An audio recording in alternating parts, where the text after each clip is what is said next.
UFC 310. We got Nate Landwehr stepping into the cage, about to scrap with Doo-Ho Choi. This fight should be a sloppy slugfest, a brawl.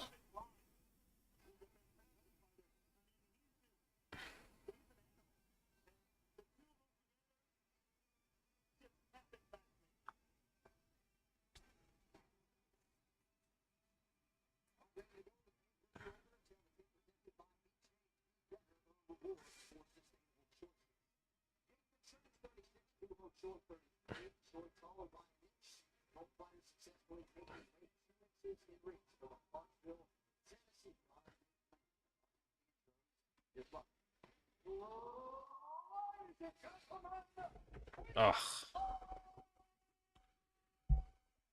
The fucking Grizzlies.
So Nate Landwehr's wife Robin is at Korea, and he told the fighter meeting, I better beat this guy. I might run into him in Korea. You know, excited as he was to maybe see me in DC, he was really hoping to get Joe Rogan. So he did see how it goes. Nate Landwehr.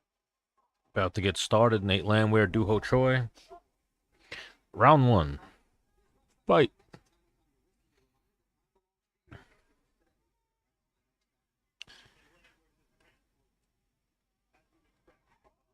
Oh, Doo-Ho Choi's landed an uppercut.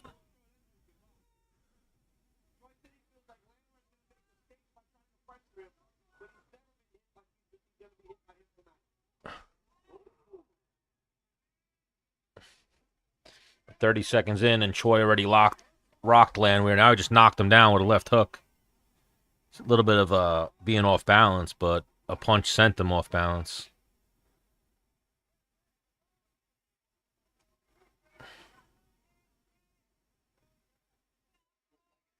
You know, it's pretty much like once Landwehr crosses that line, Doo-Ho Choi is swinging. Nice calf kick by Doo-Ho Choi. Another uppercut. Landwehr just did a little wobble. Another uppercut. It's like Landwehr doesn't see this lead uppercut.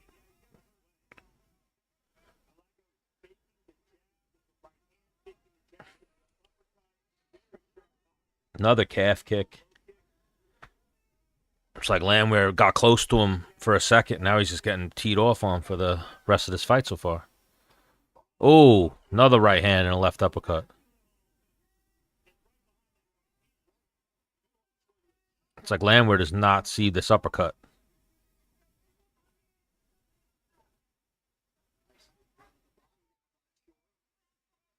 Oh, there you go. Landwehr is goofy-footed right now. He's stumbling. He just tried to clinch with Doo-Ho Choi and, like, fell. And now Duho Choi is about to take his back. Just ripped into the floor.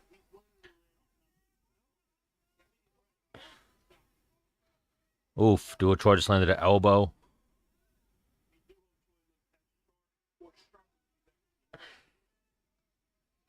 Not a good start for Nate Landwehr.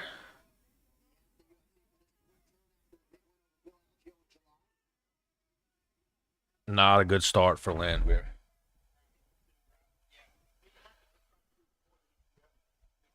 Duho Choi on top right now. Kind of like a wrestler's position. Kind of has one hook in. Now he's got one hook in. Now he's got two. Oh, no, he's got one hook in still, but he's got Landwehr's back. Landwehr trying to build up, stand up against the cage. Oh, there you go. Duho Choi throws in the second hook, trying to flatten Landwehr out. Landwehr trying to sit through. Landwehr's already bloodied up.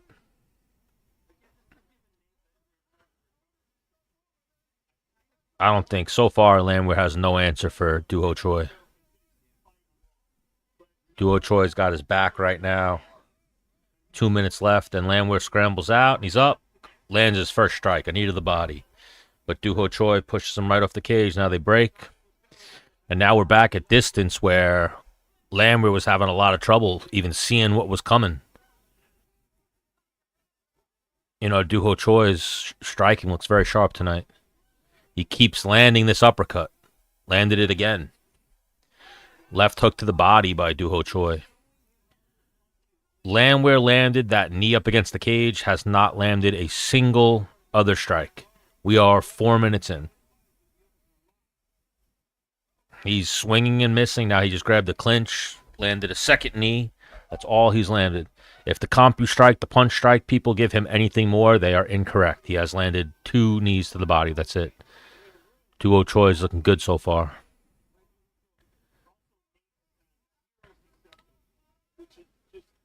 Zero.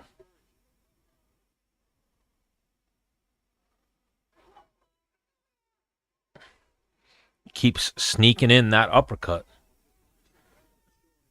See, look, they got him at 7 of 19. He does not have 7 strikes landed. The fuck are they counting? Another uppercut just popped his head back.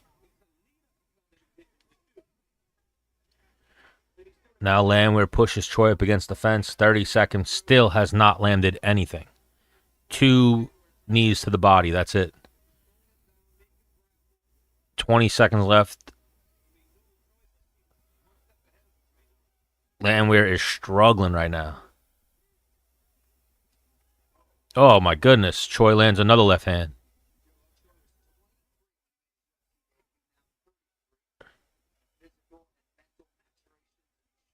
Five seconds left. End of the first round. Absolutely 1-0. Duho Choi just beat the shit out of Landwehr for 4 minutes and 30 seconds. Landwehr's a little bloodied up. Definitely a discouraging round as Landwehr did not land anything. Just got beat up for 5 minutes. Terrible. Terrible start for Landwehr. Anybody who had Landwehr in their parlay, it's not looking good.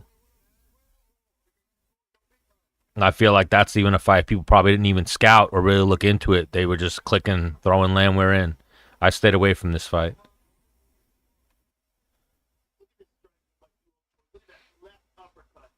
This left uppercut that Choi keeps throwing, Landwehr cannot get out of the way of. He was either landing it after the right hand or feinting a jab and throwing like a lead uppercut. But he landed like 6 uppercuts. I mean, Landwehr took them, wobbled once or twice, but definitely not a good round.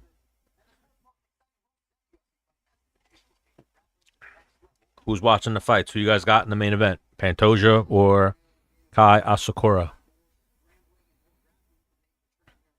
And right away, that right hand to the uppercut. There's the uppercut again. Landwehr's at least game. He's swinging. He's trying to back Choi up. Another uppercut. Same combination over and over again. He's mixing it up between the uppercut and the left hook to the body. But nice calf kick. Almost knocked him off his feet. Landwehr right now should start looking into changing up his game plan because what he's doing is absolutely not working.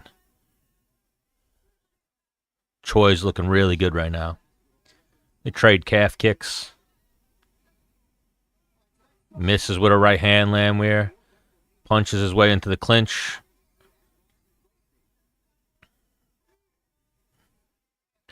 Pushes Choi up against the cage. Choi reverses him. Double underhooks for Landwehr. If I were him, I'd be looking to work a trip or get a takedown right now because he's getting fucked up on the feet.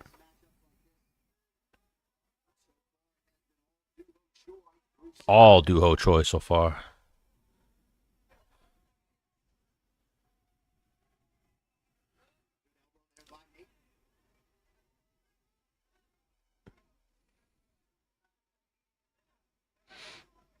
.330 left, second round.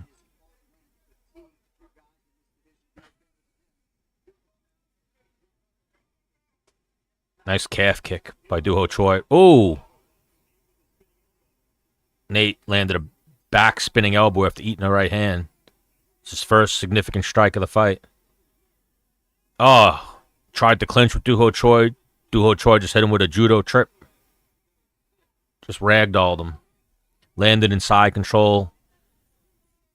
Now he's got like a judo mount. Controlling Landwehr's head.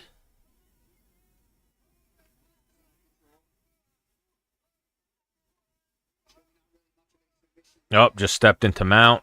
Going for a head and arm triangle. Landwehr pops up, gives up his back. Now he's flattened out. Oh, nice job of surfing on top of him by Doo Ho Choi. Now, Doo Ho Choi's out grappling him. Oof. Landwehr looks completely outmatched in this fight. On the ground, on the feet. Right now, Doo Ho Choi's got his back, about to flatten him out, both hooks in. Now he's starting to land ground and pound. Landwehr builds up to his elbows. Not looking good for Nate Landwehr bettors.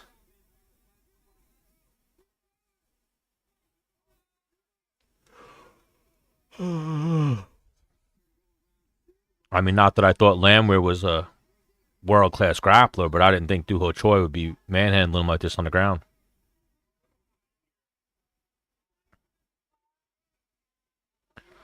Just out-positioning him, making him look bad.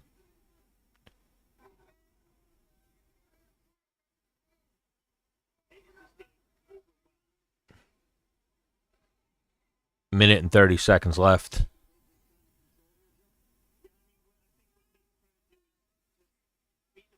Doo Ho Choi's definitely got to go for broke. Or not Doo Ho Choi. Landwehr's got to go for broke at the end of this round. It's got dumped again. Tried to stand up.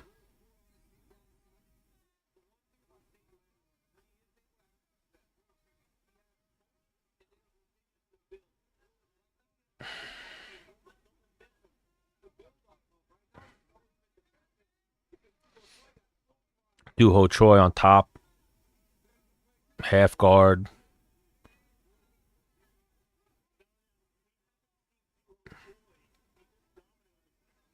Completely dominating Nate Landwehr so far.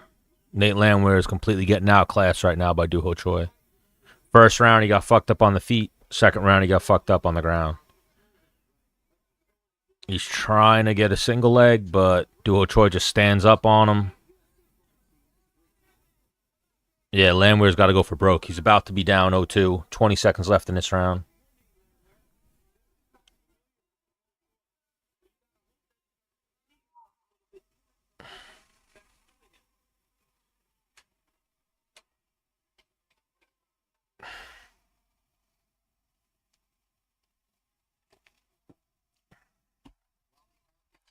And there's the end of the second round. Finishes up against the cage.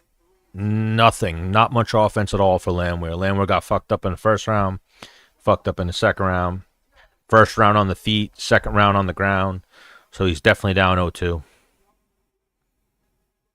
Don't think either round was a 10-8 round, but very one-sided, very decisive.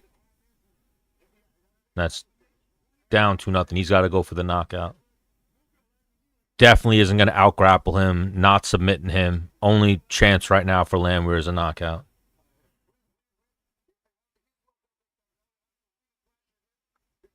Good calf kicks by Doo-Ho Choi.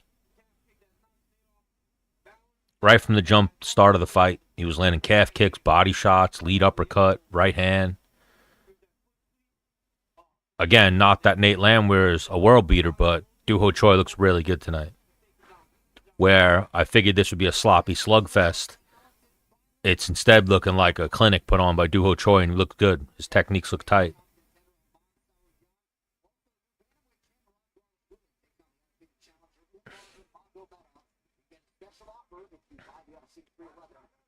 Round 3. Landwehr needs a knockout. Oh, and he lands a big right hand to start the round. Nice left hook return by Doo-Ho Choi. Landwehr's swinging, but eats another calf kick. Doo-Ho Choi sees everything he's doing, so he's got to punch in the exchange, try to catch Doo-Ho Choi. Oh, they're swinging. They're both just swinging wild right now. Doo-Ho Choi backs away, lands a jab. Oh, there's a little right hand side of the head by Landwehr. Landwehr looks exhausted, though, is showing the effects of getting fucked up for 2 rounds. Now, Doo-Ho Choi just tossed him to the ground. Landwehr tried to defend, but he's got nothing for Doo-Ho Choi. Doo-Ho Choi is on top right now in side control. 4:15 left.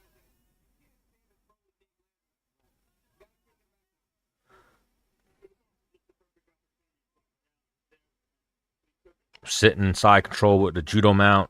Now switches to regular side control. Looks like he keeps trying to set up a head and arm triangle, but he's not going for it. I think right now Doo-Ho Choi is just content with holding him. Oh, now he's got a crucifix. Trying to land some elbows. Landwehr's in some trouble right now. He's got to start panicking, freaking out.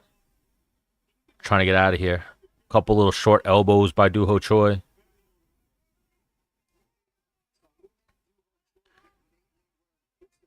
Landwehr looks lost. Thank you for the follow, Moose. Yeah, Landwehr, 3 minutes left, stuck in a crucifix. Choi's landing little shots. Landwehr's trying to bridge and scramble out of it, but Doo-Ho Choi's not letting him. Just stuck, sitting in side control, or in a crucifix. Eating little short punches and elbows. You know, he's going for one explosion. When it gets stuffed, he's stopping. So you're not going to get out of a crucifix like that. You got to go one way, go the other way, go and just start freaking out. Bridging. You got to keep bridging both ways and get a little rock going to create some space.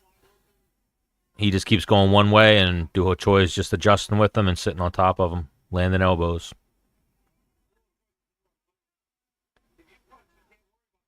Oh, another nice elbow. Very flawless performance so far by Doo-Ho Choi. I don't even think he's going to walk out. As of right now, he's not even walking out with a scratch on him. Just landing elbows on Nate Landwehr. Referee's actually moving in like he's getting concerned for Nate Landwehr. Definitely not stoppage potential, but the referee is moving in.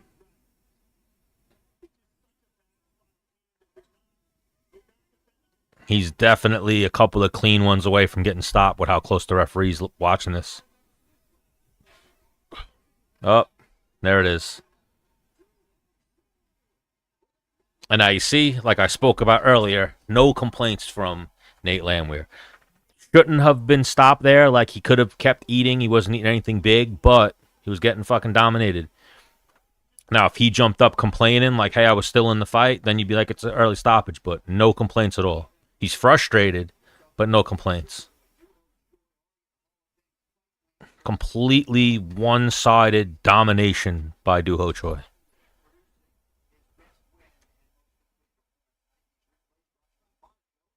Definitely the most impressive win I've seen from Doo-Ho Choi.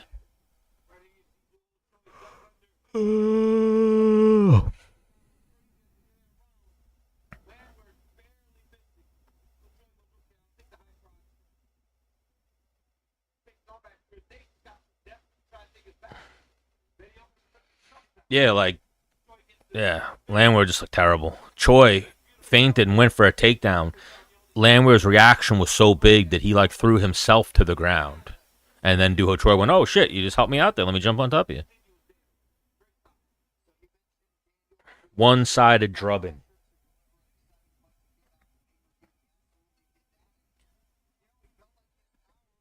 Tension UFC. Do not ever put Nate Landwehr on a pay-per-view. He is not a pay-per-view caliber fighter. I don't care how many fights fall out. I don't care what else is on the card. He is not a pay-per-view fighter until he shows otherwise.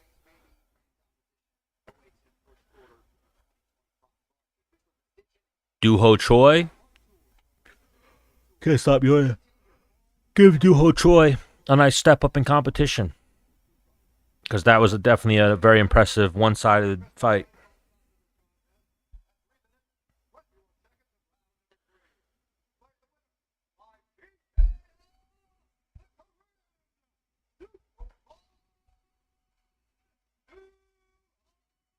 Very impressive win by Duho Choi. Now Joe Rogan's going to try to speak to him through the translator.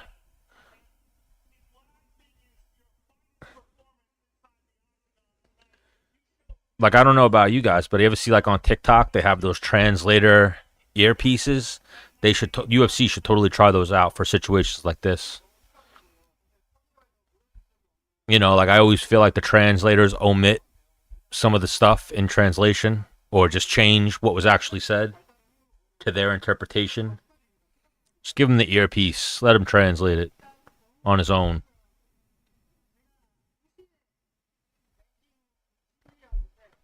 But this Duho Choi that I just saw definitely deserves a step up in competition. He looked levels above Nate Landwehr.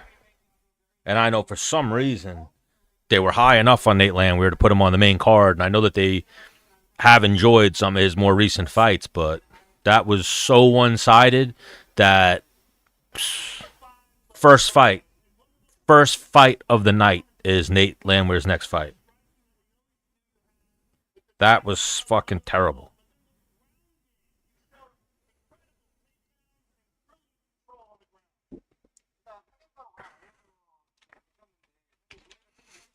That's what you thought should open your pay-per-view? I mean, Duho Choi, sure. Nate Landwehr, no. Big no.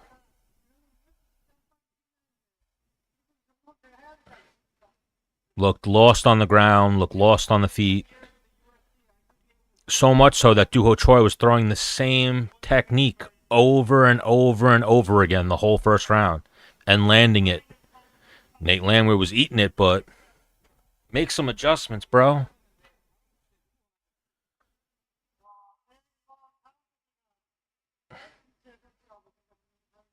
Now they're really dragging this post-fight interview out. Nobody even knows what the dude's saying.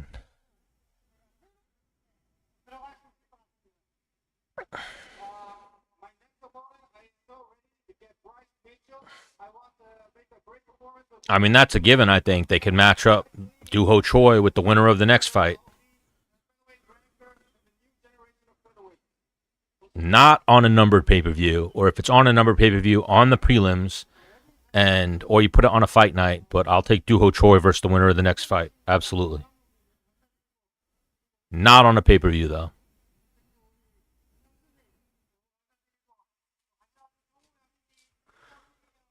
Maybe there's a method to the UFC's madness. I don't know how big of a star Duho Choi is in South Korea. But maybe that's why they put him on the pay-per-view, to get the Korean audience up.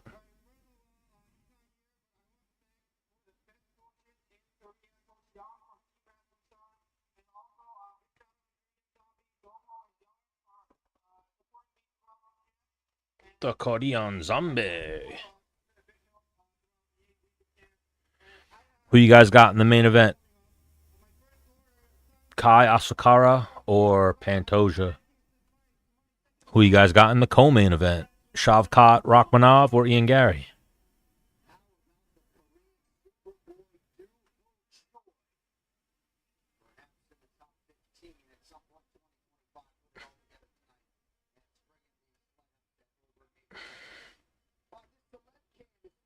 Yeah, like those odds were close.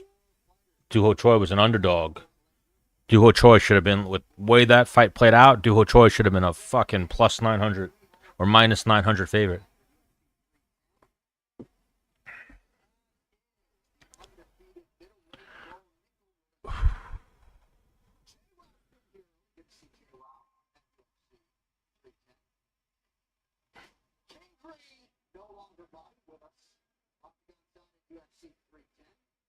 What the fuck do you mean?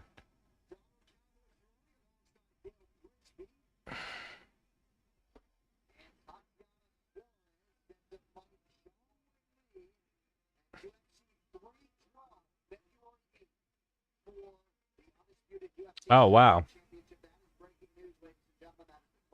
Tatiana Suarez is getting a title shot. I think Tatiana Suarez is the new women's champion. She's going to absolutely ragdoll Zhang Weili.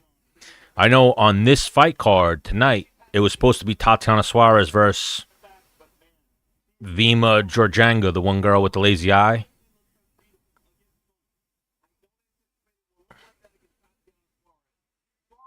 Tatiana Suarez is going to fuck her up. I've been saying it for years to anybody who will listen. I think Tatiana Suarez is the uncrowned champion. If she can ever get healthy and make it to the fight for the title, she will become the champion. There hasn't been a wrestler of that caliber at, what is that, 115 or 120, any woman with the wrestling of that caliber. There's been Sarah McMahon, who was an Olympian. I think Tatiana Suarez, had she gone to the Olympics, would have won or placed in the Olympics. And then just what you see, Tatiana Suarez is a better wrestler than Sarah McMahon. I don't give a fuck what Sarah McMahon did in the Olympics. Tatiana would ragdoll her. But yeah, I got Tatiana Suarez beating Weili Zhang. What about you guys? I think that's I'd imagine they're very high on Weili. They might make Tatiana underdog in that one. Oh, and then the other fight announced. Sean Strickland's going to get his rematch versus Dricus du Plessis. UFC 312, February 9th in Sydney, Australia. I got Strickland to win that fight. I thought Strickland won the first fight.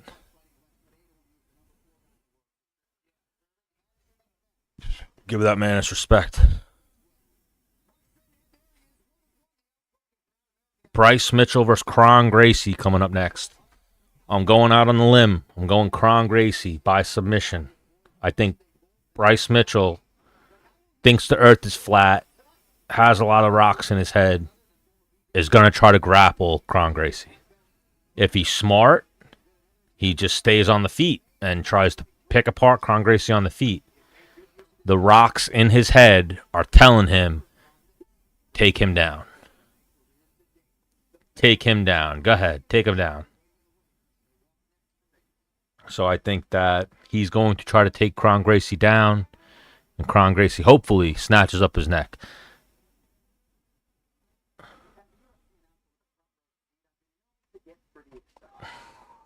Plus 1,400. DraftKings has him as. Let's see.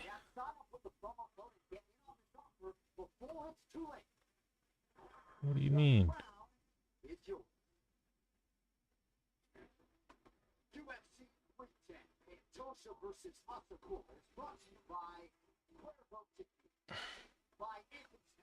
Why the fuck is it doing that? Let me see. Well, Kron Gracie versus Bryce Mitchell up next.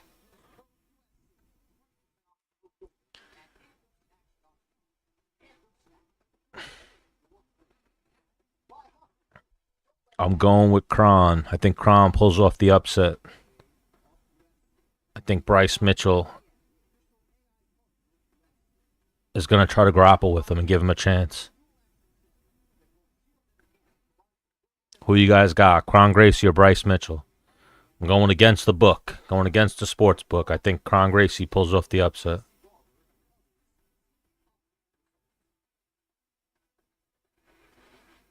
Anybody think Kron Gracie could pull this one off? Let me know.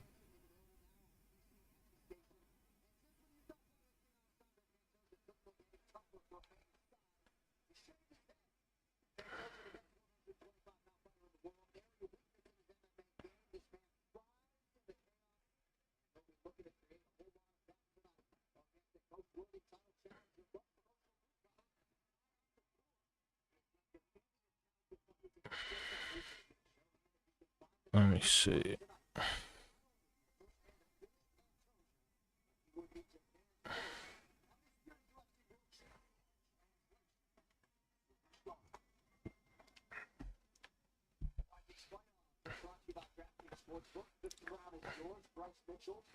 Bryce Mitchell versus Kron Gracie coming up next.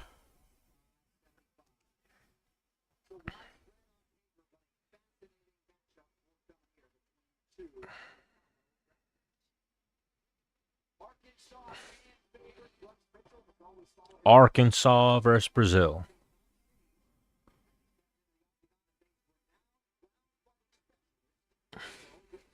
Kron Gracie versus Bryce Mitchell. I believe they are both flat earthers, if I'm not mistaken. Couple of flat earthers going at it. Flat earth on flat earth crime.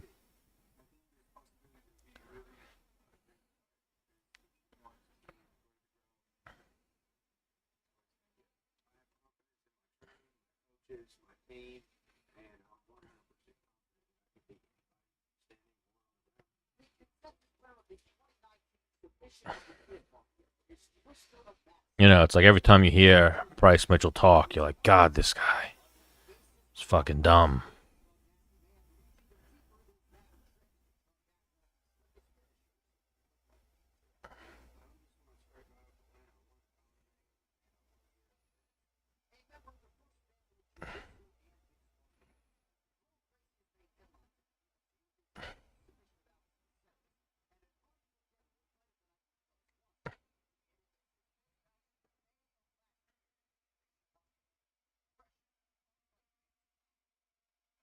Why, he didn't beat Cub Swanson, did he? No. He lost to Cub Swanson.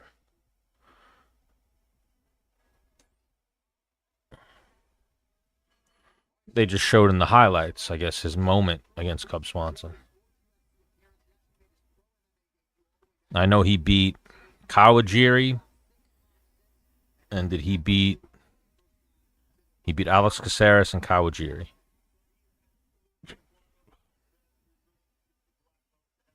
Lost to Cub Swanson and Charles Jourdain.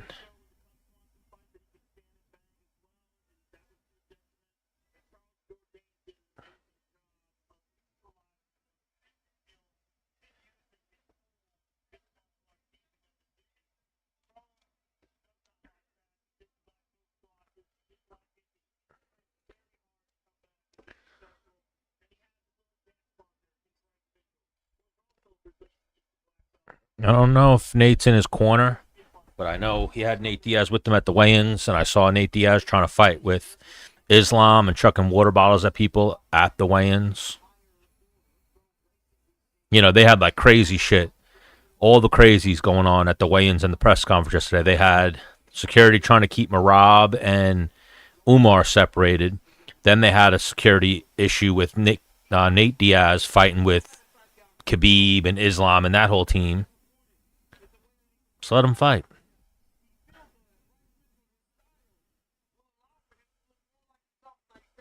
Just let them fight. Let them fight and just videotape it and put it up on the internet.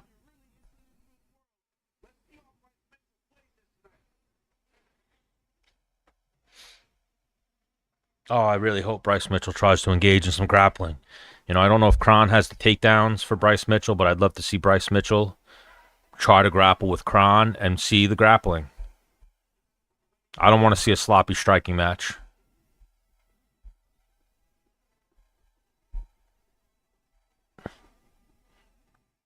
He's running to the ring with the American flag like the Ultimate Warrior to Cotton Eye Joe.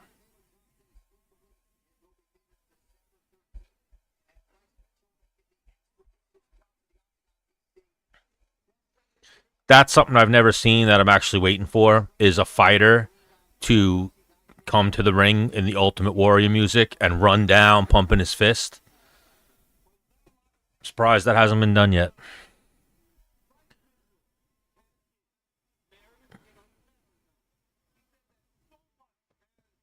And then a lot of the guys, you talk to Bruce Buffer before the fight, and he'll ask he'll get his little index cards ready and talk to the fighters. I would have, tell him, when I'm running to the ring, announce me as the Ultimate Warrior.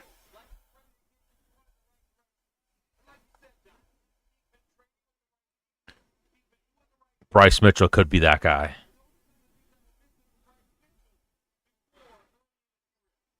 So Bryce Mitchell just entered the cage. Bryce Mitchell by submission plus 380. Kron Gracie by submission plus 1400. That's the one I'm rooting for, is Kron Gracie. Oh, that'd be amazing.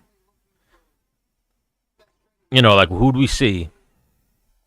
We've seen Colby come down to the probably like an hour, probably like 2 hours, an hour and a half till the Asakura fight. But we've seen Colby come down to the Kurt Angle. I think someone came down to the Undertaker. I forget who. This is the second fight, so there's 2 fights and then that fight. Probably going to have 20 minutes of promos at least to build up that main event.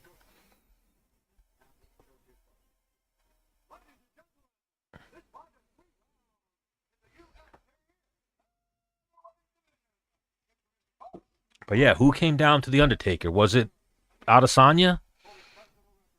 I remember somebody came down to the Undertaker, and the Undertaker was there when they did it.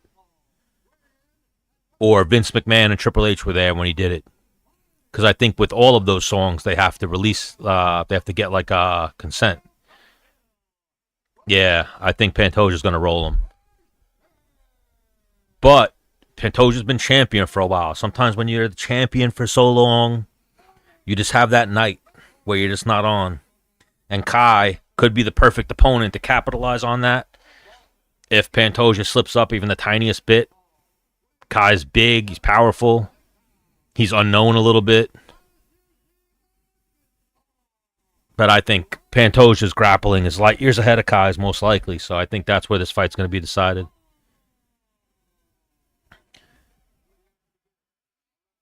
Kai looked bigger, a lot bigger than Pantoja too. So I think once they start moving around, what's his name? Pantoja's going to feel the range and be like, let me just take this guy to the ground. The path of least resistance. Kron Gracie versus Bryce Mitchell about to start. The Battle of the Flat Earthers. Yes, I agree. I think Pantoja takes him down. But that Pantoja could get him on the feet. I know at American Top Team, very big on the calf kicks, so he's definitely going to be trying to take his leg out.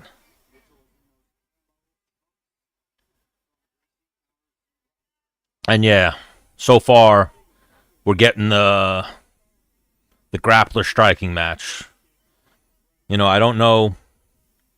It looks like Kron's trying to make it a clinch fight. Oh, Kron just pulled guard. Pulled half guard, and he's got him on the ground now. So Bryce is on top, and Kron's half guard.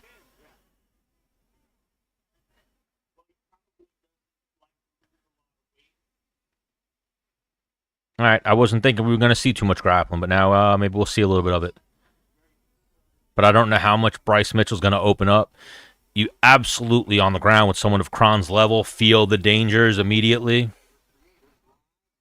And Bryce Mitchell's known for his grappling, too. I know he's no slouch there.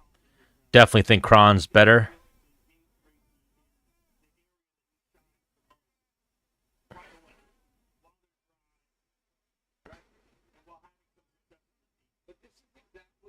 But yeah. Definitely want to see Kron pull off a submission. I would enjoy that. Thank you, Donnie.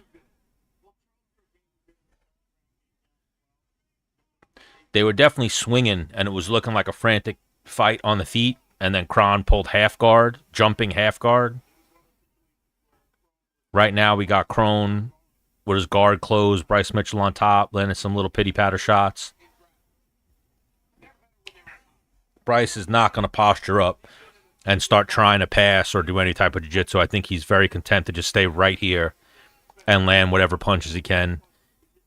Use his head to control Kron. Or Crone. Everyone keeps calling him Crone. I guess it's Crone Gracie. Spelt Cron. But yeah, 240 left. Bryce Mitchell just on top, landing a little bit of ground and pound without posturing up. Cron's trying to trap his right arm. Maybe set up an arm bar, have him pull that arm out and throw up a triangle. Crowd's booing. Crowd is not liking what they're seeing.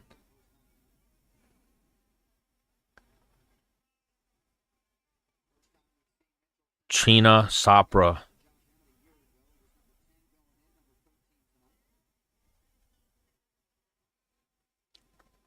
But yeah, Kron is, or Bryce is just content to sit right here. You know what happens when you're on the ground? If you feel someone's better, what happens is if you try to just stay here and land ground and pound, you're good. Once you start trying to do jiu-jitsu with someone better, that gives them opportunities. So I'm sure Bryce is feeling that. He's not looking to make any mistakes. He's just trying to stay very tight. Hasn't tried to posture up once. He's very content with just keeping his head pressed up against Kron's head and landing arm punches. Kron doesn't seem to have an answer for what Bryce is doing to him. Which is crazy because been doing jiu-jitsu since he was a kid.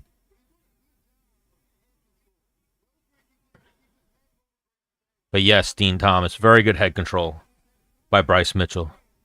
He's using his head to basically post on Kron, not allow Kron to get any movement, move his hips at all.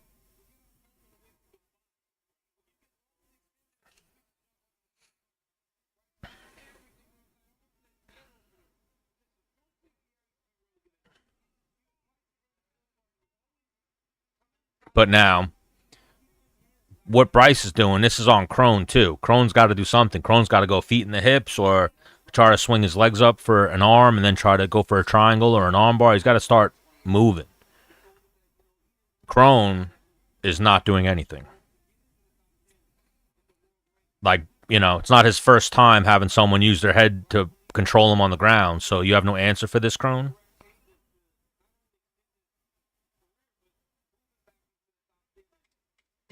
Bryce Mitchell's not Mark Coleman. Bryce Mitchell's not even a wrestler. Bryce Mitchell is a grappler, a jiu-jitsu guy.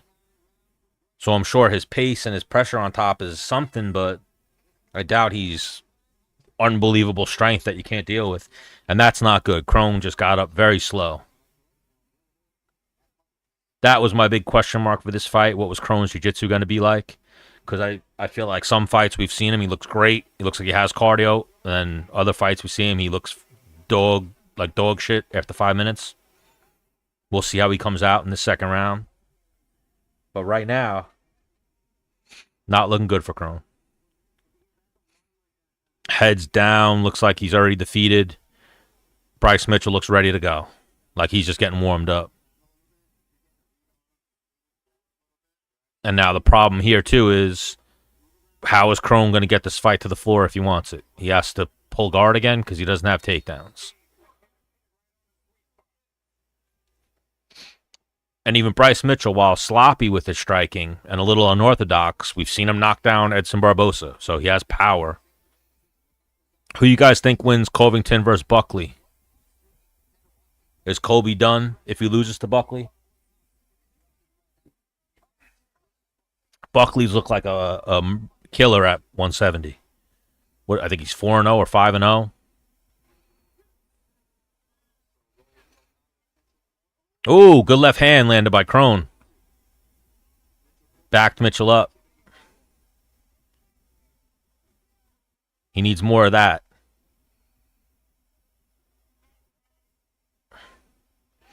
Oh, nice little left hand landed by Bryce Mitchell. Good knee up the middle landed by Bryce Mitchell, and then an elbow.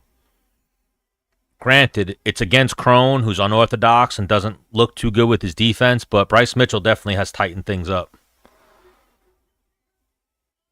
Oh, pulled guard. Crowd's booing like crazy.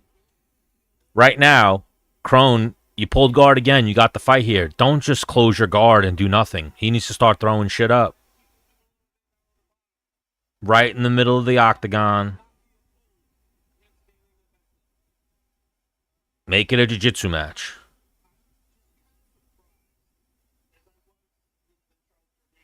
Terrible. Same position we were in the first round. Just Bryce Mitchell putting his head on Krone's chin. Krone's not opening his guard, doing nothing with his hips, not trying to throw anything up, just content with getting pitter-patter punched. No sweeps, no submission attempts, no nothing. This. Little, that's what Kron's trying to land. Little punches. Not going to win him around. He's not even going for the Gracie heel strikes. Those little heel strikes to the rib cage. Got to go for something here. Bryce Mitchell is just content to just put his head, leave his head where it is and land ground and pound. He's not going to posture up. Oh, Bryce Mitchell just backed out, and he's telling Krone, get up.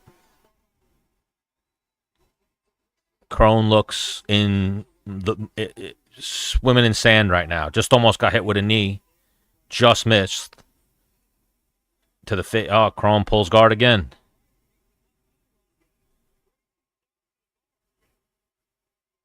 Pretty much every time Krone clinches with him, or Bryce clinches with him, just to avoid the counter punch, Krone's jumping guard. Now he's got closed guard up with his head up against the cage, so he's definitely not going to have as much movement with his hips. Krone's doing nothing. Terrible.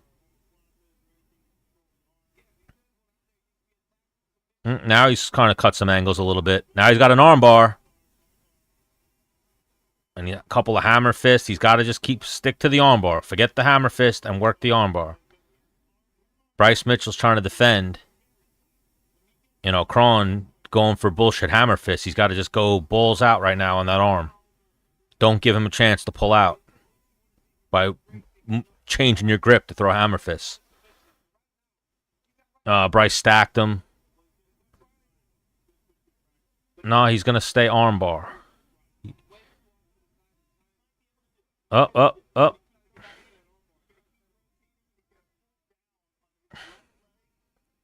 Krone's still got him in an armbar position. He doesn't have a triangle position because both arms are in, but Krone has an angle. He should go for the arm again. He's allowing Bryce Mitchell to stack him. He shouldn't have gave up that armbar grip. You know, you're fucking Gracie, bro. What are you doing giving up your armbar? Oh, Krone just maybe can take his back, but Bryce Mitchell's doing a good job of holding on to his arm to not let him change the angle. He looks like he's actually trying to set up like a reverse triangle, but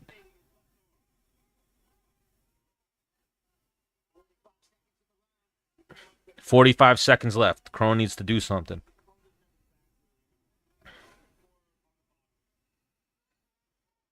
He had his moment. He blew it. He absolutely had his moment. You know, like there's so many attacks you can do off of an armbar, even a failed armbar like he had, not give up the position. Oh, now he's got an armbar. Krone's going for an armbar here. The cage is what's hampering him. He's got to go right here. Oh, Bryce Mitchell did a good job of stacking him, pulling his arm out. And now the round ends with Krone in turtle position eating some punches from Bryce Mitchell. Krone's definitely defeated. I don't know how hard he's going to come out in this third round, but he absolutely had his moments right there. And don't know why he let it go.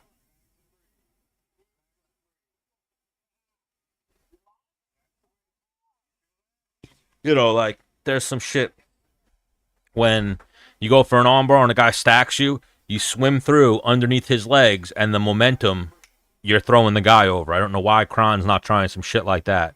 Right now, it's Krone Gracie versus Bryce Mitchell, about to go into the third round. Bryce Mitchell is up 2 rounds to 0.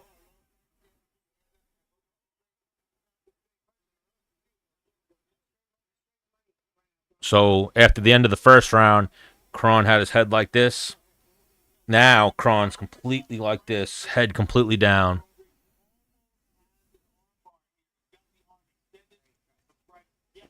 Kron had positions there that he could have did something with. He just didn't capitalize.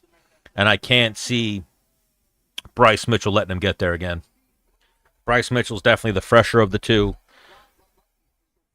Has experience, has cardio on him, so I don't know what Kron's going to do right now. Probably just get beat up for this next round.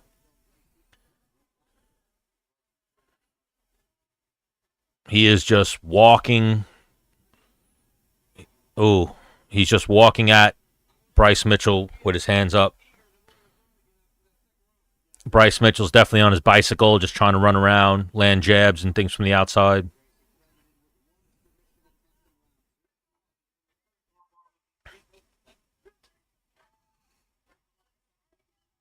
Oh, and there you go. Bryce Mitchell body locked him again. Kron jumped guard. Bryce Mitchell slammed him. Oh, shit. Bryce Mitchell just landed a big elbow. And Keith Peterson jumped in and stopped the fight.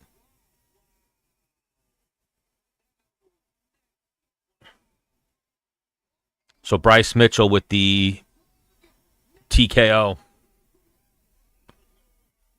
It looked like he rocked him a little bit with the slam. It looked like Kron was still there. And then that elbow. I want to see Kron. They're not putting the camera on him. Kron's nose might be sideways right now.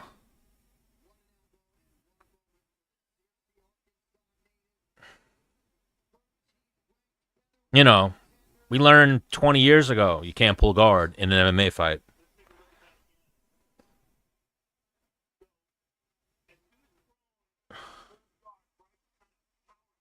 Yeah. He wasn't out from the slam. Elbow right on the chin. Ooh. First elbow right on the chin. Second elbow right on the face. Slam definitely wobbled him a little bit. You know, he went a little limp from the first elbow that hit him on the chin.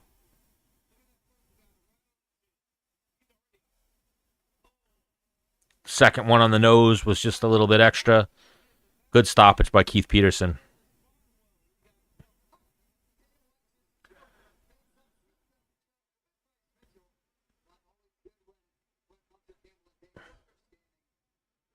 But I'll take Bryce Mitchell versus Doo Ho Choi.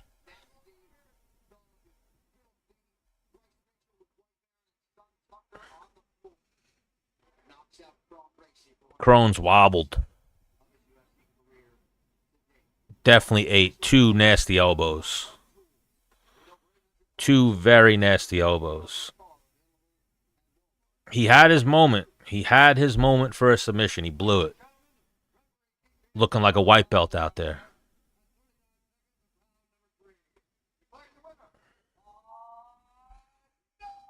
You know, who else have we seen? Like, and she fucking goes. What's her name again? Mackenzie Dern. When Mackenzie Dern pulls guard, she fucking throws shit up. How is Kron Gracie pulling guard to not throw anything up? Like the second that they hit the ground, Kron Gracie should have been working, trying to throw up anything, scramble, get Bryce to start backing up on his feet and throw up kicks, anything. He had no offense. So he would pull guard just to get punched in the face.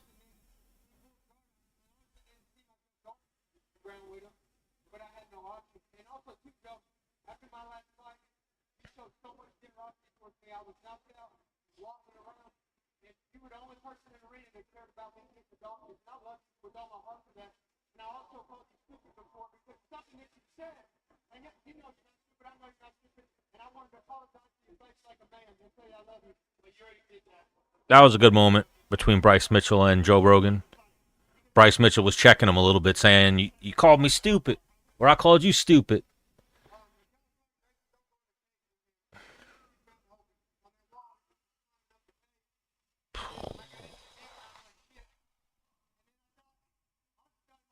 You know, for fighting Kron Gracie, knowing Kron Gracie's strengths, Bryce did good. Bryce did great. He said, I wasn't planning on going to the ground with him. So Bryce Mitchell was definitely looking to strike and stay away from the ground. But when he got there, he stayed tight, kept his head right in Kron's chin.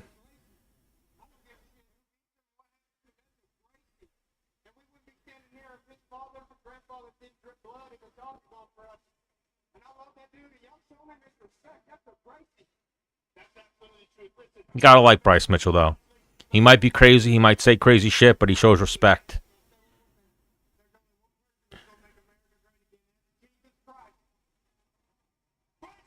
There's only one person that's going to make America great again, and that's Jesus Christ.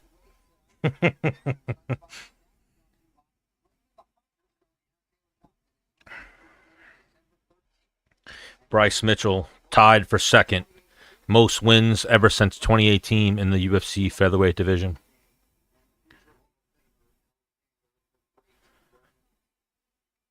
What's next? Cyril Gane versus Volkov. Probably a 15-minute decision. I don't know if there's a knockout in that one.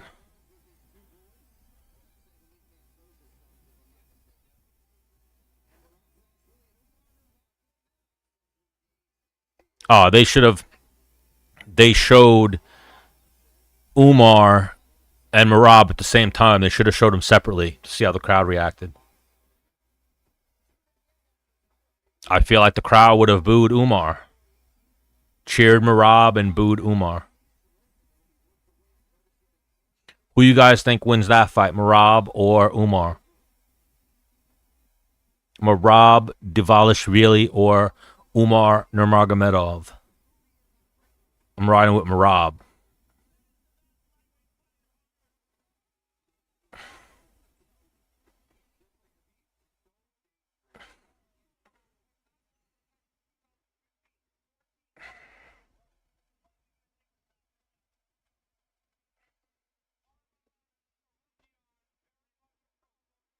So, 3 more fights left. Cyril Gane versus Alexander Volkov up next. Gotta go with Gane. Gone, however you pronounce it. He won the first fight. A 5-round fight. This one's a 3-round fight. I feel like Volkov has looked better since that fight and the Tom Aspinall loss. I made a video on YouTube about it, talking about how now Volkov has hair. He grew it out a little bit. He cares about it. He wafts it. I think the last fight or the fight before that, in the corner, they had a comb and they were brushing his hair, fixing his hair in between rounds. Volkov's got some swag now.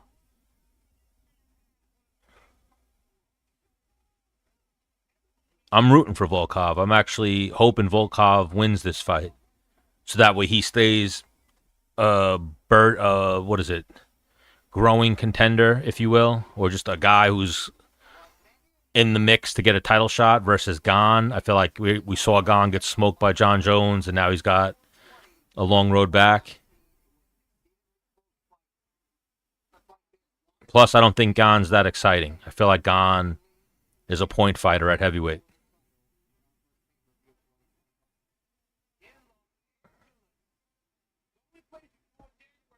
Who you guys got in this next fight, Gane or Volkov?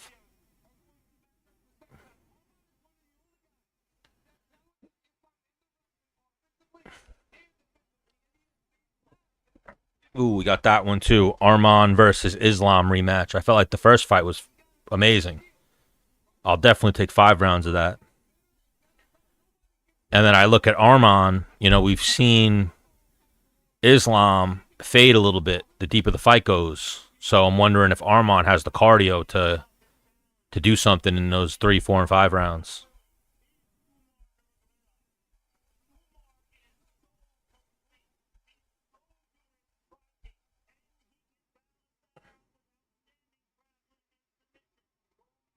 And now, so Umar versus Merab, 1,000,000% Merab will have the cardio advantage. So how can he use that against Umar? But Umar's good. I think Umar's got the cleaner striking.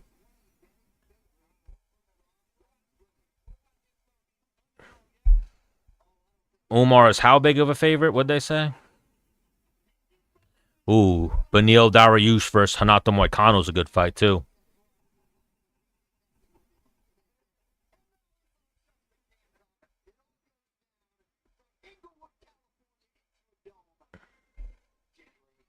January 18th. Kevin Holland versus Renier de Ritter is a good fight. I like de Ritter in that one. I feel like even that first fight against Gerald Marshart, a little bit of octagon jitters. First fight in the UFC, hadn't fought in a little while. Might have been his first fight in America.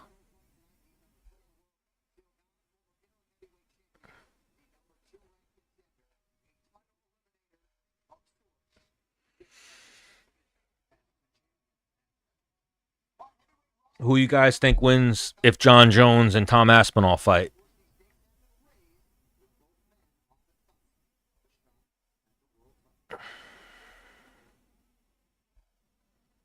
Who wins between John Jones and Tom Aspinall?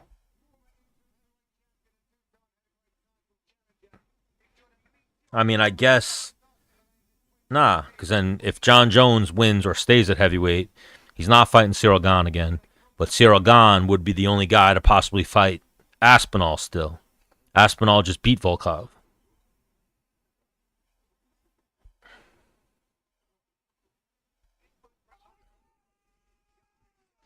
What? Is Cyril Gane saying that his loss to John Jones was a fluke? The fuck are you talking about, bro? He is saying that. Cyril Gane said that his loss to John Jones was a fluke. And then him beating Sergey Spivak was him proving himself and being how he was. What is he talking about? John Jones is just better than Sergey Spivak. And you can't grapple.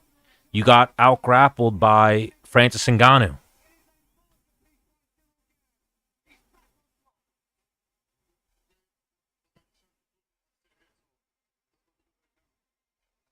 I actually would love to see Volkov use that game plan. Look at how Cyril Gane has lost and go, all right, I'm going to try to get this guy to the ground.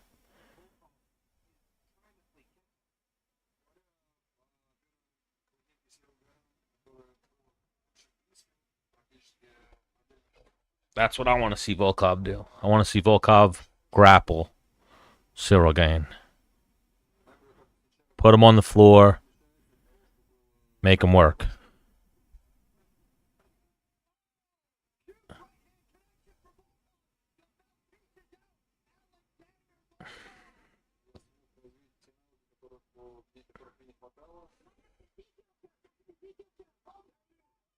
I want to see him tap Cyril Gane with an Ezekiel choke.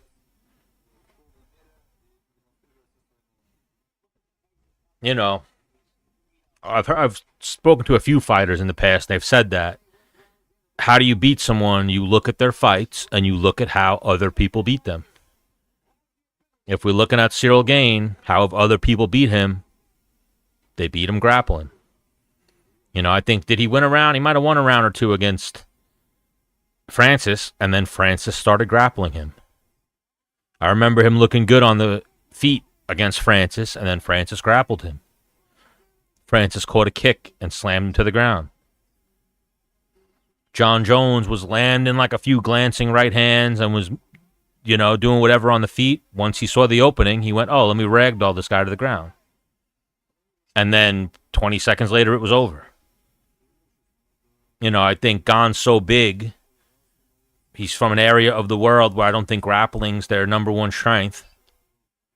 Probably doesn't have a lot of good training partners holding him on the ground, putting him on his back in practice. That's the way you beat him.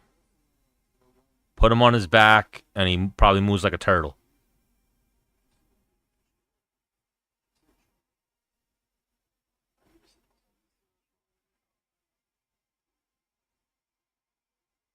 On the feet, he's a big athlete.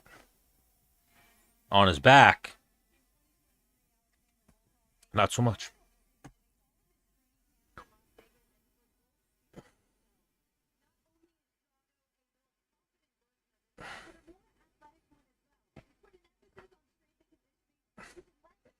Oh, so there you go. Volkov now has swag and is brushing his hair and shit because he now lives in Vegas. So he's living a whole different life. He used to live in the cold in the mountains in Russia. Now he's living in Vegas. where prostitution's legal and there's hot chicks everywhere. Bryce won. Bryce knocked Kron out with a slam and then some elbows. 3rd round. And now he's out here with cornrows, looking like fucking Patty Pimblett.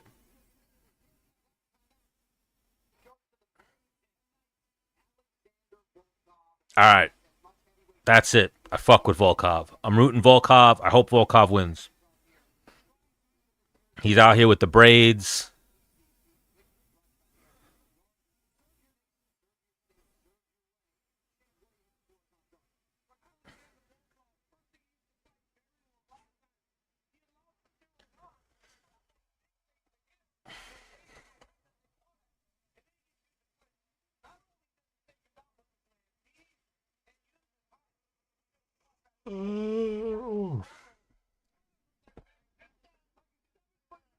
That's like I just said, DC.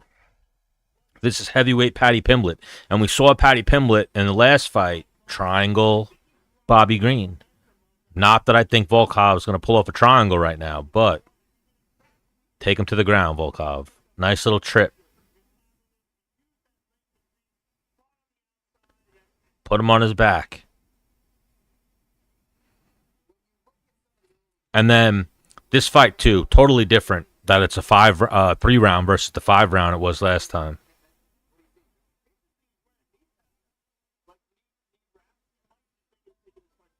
Volkov's got knee wraps on. Let's shoot some takedowns. Hopefully he doesn't have a bum knee.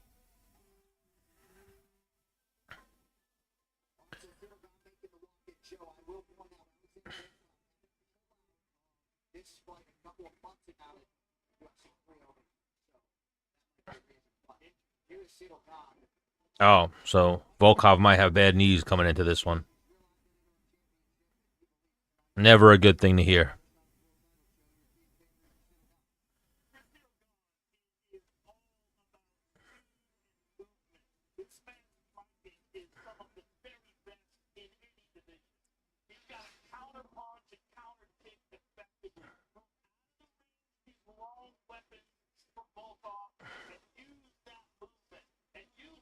Volkov in the cage. Cyril Gane in the prep zone. Has Cutman Tate putting some Vaseline on him.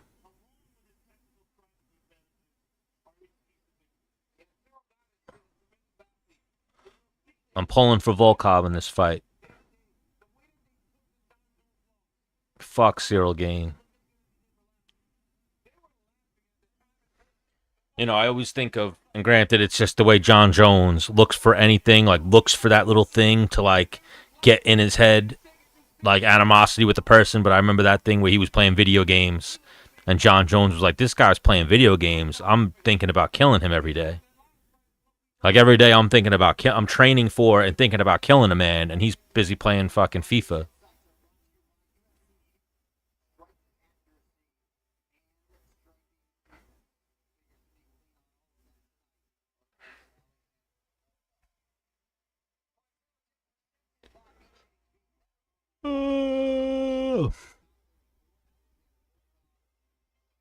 Volkov does keep getting better, but I'm worried that he has the knee pads on. At first, Joe Rogan said maybe he's going to be shooting takedowns, but then Anik said that he pulled out of a fight, he thinks because of a knee injury, so hopefully Volkov's good to go here. 36-year-old versus 34-year-old, which at heavyweight, you're getting in your prime.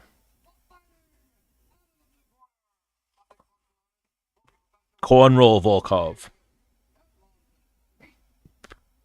Bro, this just changes so much for me, too. That they're saying this guy's now in Vegas. He came to Vegas. He's got attitude now. He put his hair in cornrows for this fight.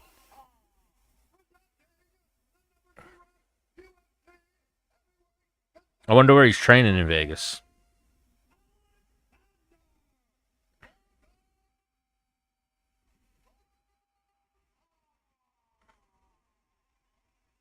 You know, because that's a big thing for heavyweights. Do you have other good heavyweights to train with? And how hard are they pushing you in the gym? What type of positions are they putting you in the gym?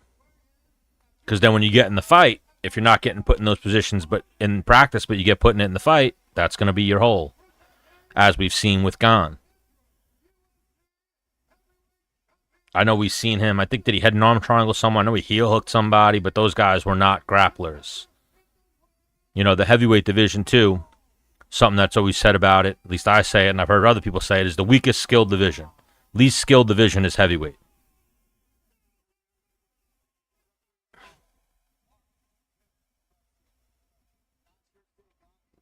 So if you're a blue belt or a purple belt, you might be fucking ruling the heavyweight division until you get a black belt or someone like John Jones that walks in. So Volkov versus Cyril Gane about to start. Little glove touch, and Volkov immediately starts trying to push Gane back.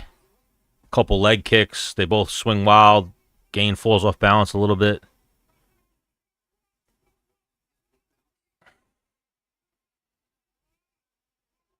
Gane trying to stick and move. Volkov stalking him, plodding forward. Volkov, they said he started doing strength conditioning. He looks thicker, looks bigger. Good body kick by Volkov, and Volkov caught a kick and takes him down. Gane stands back up, and then Volkov takes him down the same way John Jones took him down, with that same body lock and just fall on him. And now he lands in like a failed leg lock position, kind of like a leg weave.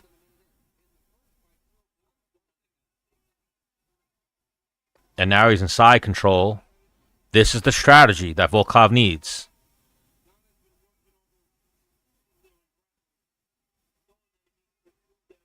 DC said that in this camp, Gane worked exclusively on grappling, knowing that it's his hole. Definitely still his hole. He's just trying to do like the Derek Lewis, like just stand up. Only Derek Lewis can do that. Oh, and he kind of did it there. Volkov's trying to swing around to the back, and no, Gane stands up.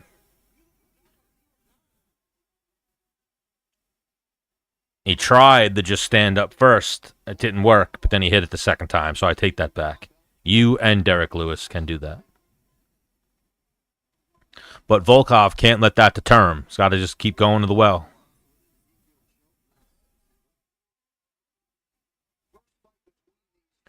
Gane currently has Volkov pushed up against the cage. And Volkov reverses the position, pushes Gane against the cage. And now they separate. Back within striking range. He's got to do the same thing, though. If he throws a kick, catch that kick and take him down.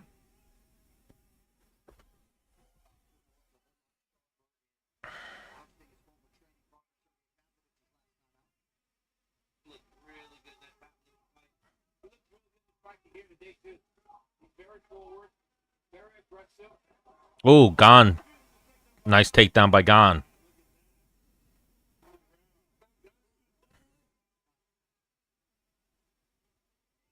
Gane with a double leg takedown. Thank you, basketball. Gane now on top of Volkov in a closed guard. Volkov's doing a good job controlling his wrists.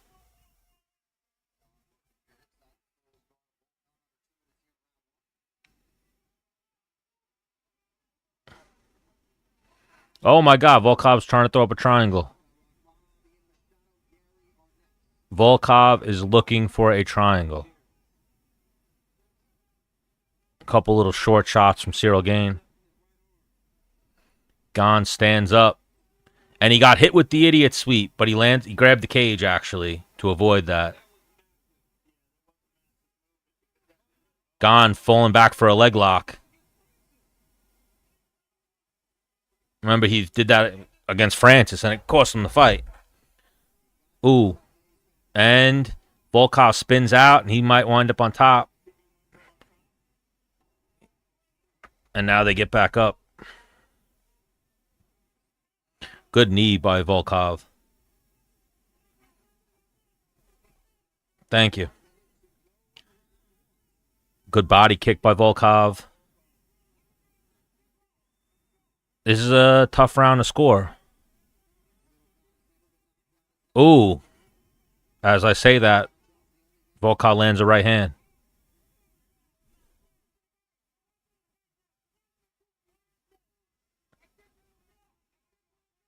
30 seconds left. Gane lands a knee, but Volkov catches it and gets another takedown. Gane's going for a guillotine. Thinks he has it. He's going for it. Volkov's trying to stack him. Needs to start hand fighting. All right, doesn't look like it's there.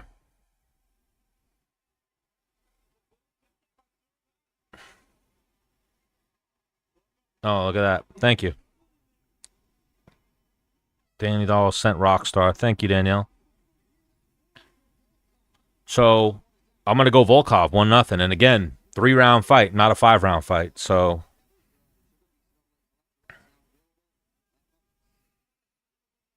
up 1-0 for Volkov.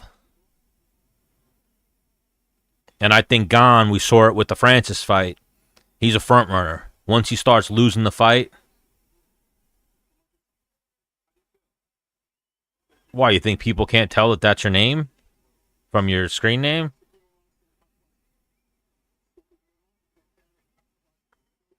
Definitely 1-0 Volkov. And Gane looks very deterred right now. Head down. Volkov, head up with the corn rolls. What would they think your name is?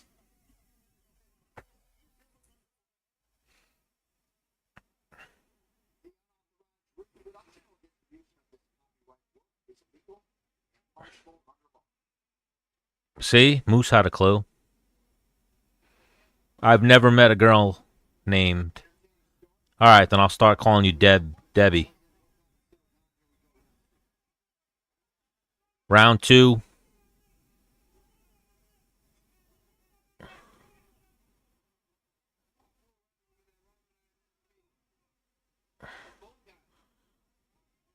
I'll call you Daniel.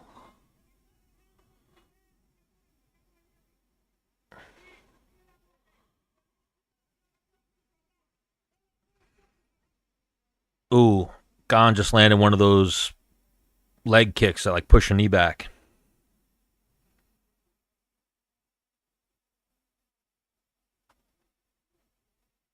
Oh, and then my computer started lagging.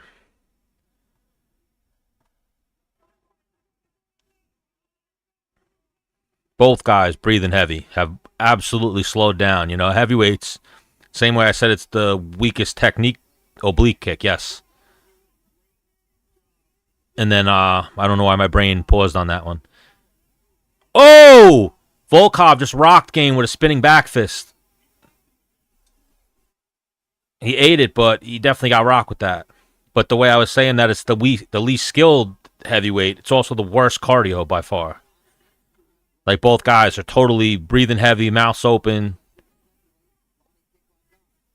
I mean, Gane ate that. I got to see a replay. It looked like it hit him right up. There's a replay right in the bottom corner. Yeah, glanced him. Just missed. Nice left hand landed by Volkov. And now a head kick.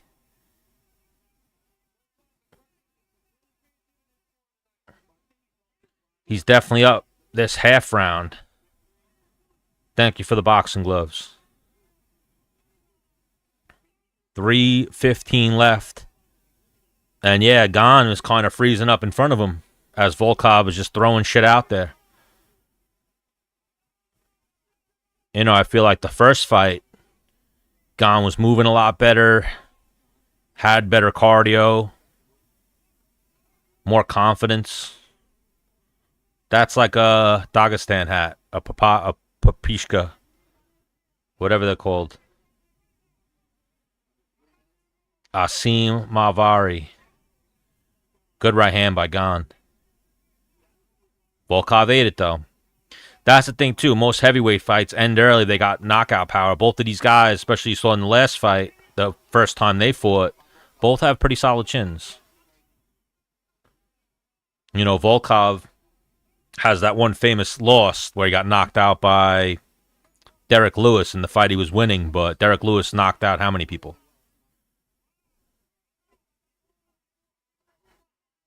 Oh, thank you. Ooh. Little glancing uppercut there by Gane. 2 minutes left. So far, Volkov winning this round. Happy birthday, Dixon. Oh, you dickhead.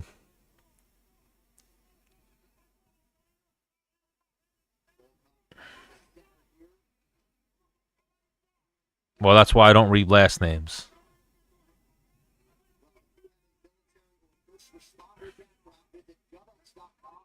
But 100%, that was a good one.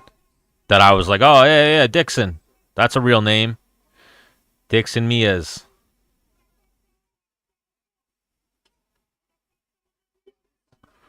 Oh, Gon just landed a good right hand. Volkov's answering back. Volkov going for a guillotine. Gon trying to get a takedown. He gets it, but... Yep, gets it and immediately passes into side control.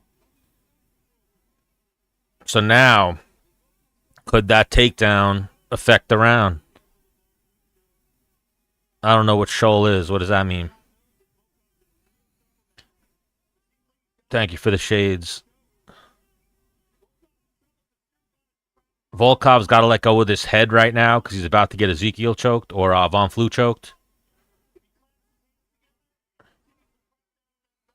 He doesn't have that level of grappling, though. Yeah, he just moved his arm to a different position. He didn't even know what was going on there.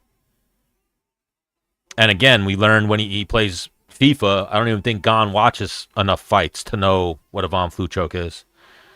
Little glance and left hand by Volkov. They're back on the feet now.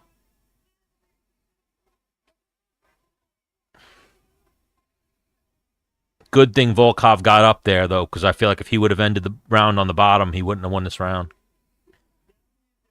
The judges have been very all over the place, though, tonight, so hopefully they do score this round correctly and give it to Volkov.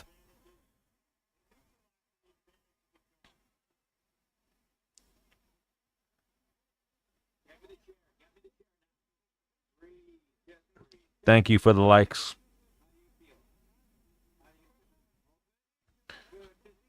First time I'm seeing Cornroll Volkov tuck his head a little bit.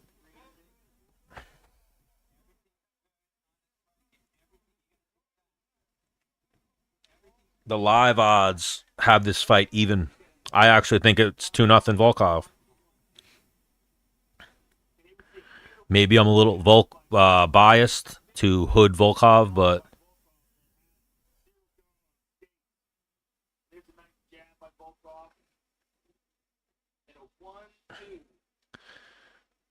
anyone watching the fights, how did you score that second round? Volkov or Gon? Could see it going either way, but I feel like Volkov won it. But am I blinded by Hood Volkov? Thank you, Michael. Oh, shit. They're coming out fast for the third round.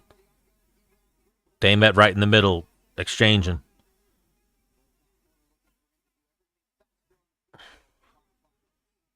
Gon looks like he freshened up. He definitely looked hanging his head and tired at the end of the first round. He's definitely fresh coming into this third round. Volkov looks like the more tired.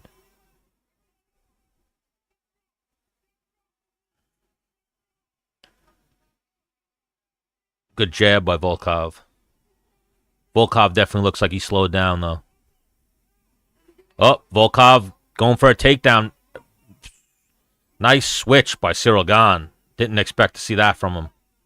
So now Volkov hasn't let go of the leg, and that's where Gane messed up. He let go of the switch. Volkov didn't let go of the leg. He's still in on that single leg.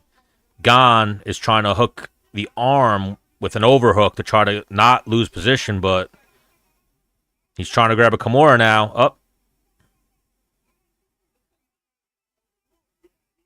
He's going to wind up on bottom, though, here, unless he jerks that Kimura right now. Volkov's just crawling and crawling and crawling on top of him. So right now they're in a position where Volkov's holding on to a single leg. Gane gave up the position and is now on his back, holding a half Kimura. And see, he's just settling. Unless Gane goes for this Kimura, he's going to wind up on bottom.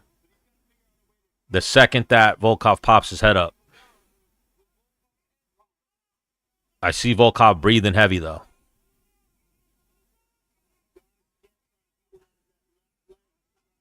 And now for the judges, too, I've noticed, especially this fight card, judges are all over the place. I don't know how these judges are going to score submission attempts. Oh, Gon got his foot in position now for the Kimura, and now he let it go. You got to keep that foot in the hip. And now see Volkov's pulling his head out, and now he's on top. Now Gon's in a bad spot. He has the Kimura grip, no legs in. He's in side control with the Kimura grip. He could still work a sweep, but I don't think his jiu-jitsu's at that level.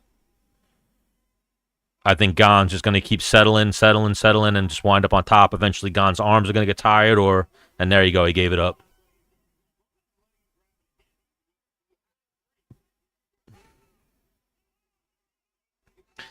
But yeah, I don't think the judges are going to score this position for Gon.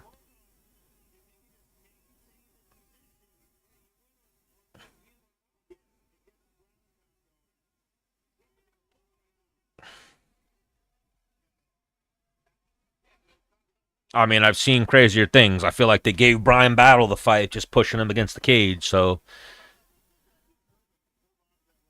one of the greatest things I've ever seen for any of you guys out there who grapple, when someone goes for a Kimura on you, the greatest defense to a Kimura is to rip it through. You actually wind up putting the guy in a wrist lock and like popping his wrist. But if you grapple, someone grabs a Kimura, you grab your own wrist and rip it through. You will win that scramble 9 times out of 10. Volkov start trying to land some elbows here.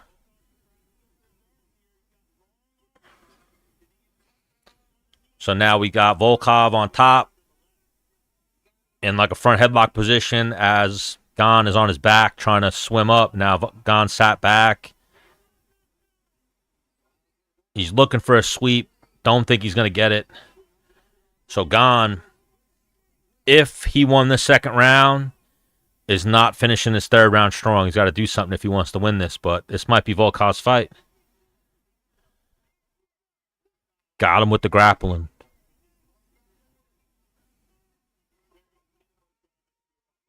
$40 left.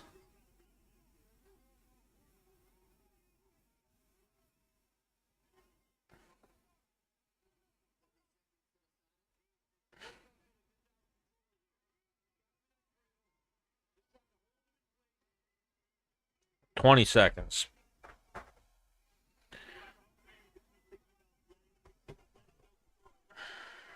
You are in South Alabama. Thank you, Antonio. So, look, I mean, again, we have the greatest view. The TV camera angle is the greatest view to judge a fight. The judges don't have the best view to judge the fight. Volkov hopped right up, threw his hands in the air. Gon's laying on the ground. So, body language, no good. Body language was terrible there for Gon. He definitely lost that fight. Could have maybe stole that third round, but I mean, yes, the judges have been on some BS. Did you think Aljamain won?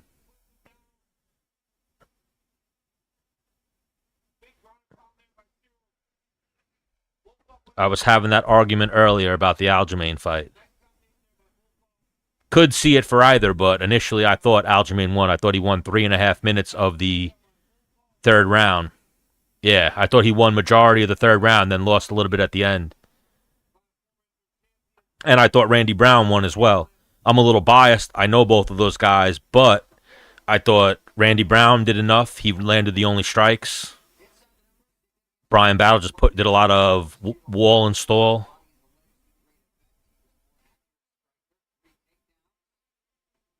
Close fight, though. They're saying Gon landed more significant strikes. I did not see that. I felt like Volkov landed more strikes. They're giving Cyril Gane 2 submission attempts. I think he went for, I guess, the leg lock and the Kimura. But yes, the judges have been on some bullshit, so this might be a split decision for somebody. It should be maybe 29-28 Volkov, if not 30-27 Volkov. But let's see if they're on some bullshit right here.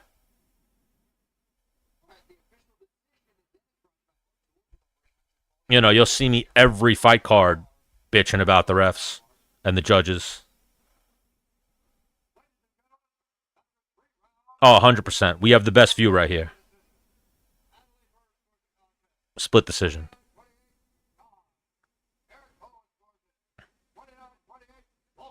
There's no way Gon won this fight.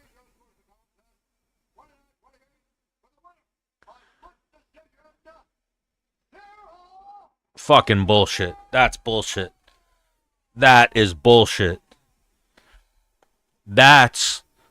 They gave Cyril Gane the third round off of holding a failed Kimura.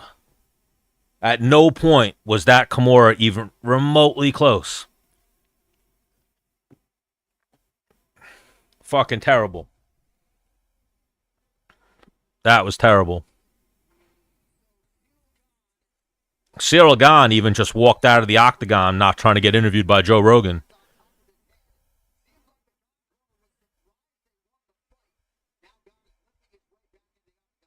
Hopefully Joe Rogan asks him if he thinks he won, and he's honest and says, no, I did not. Crowd is letting it be known.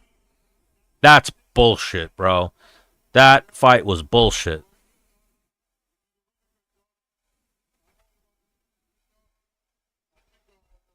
Who are you talking about for, Mike? You're saying for Volkov. You saying Volkov should have won or Gane should have won?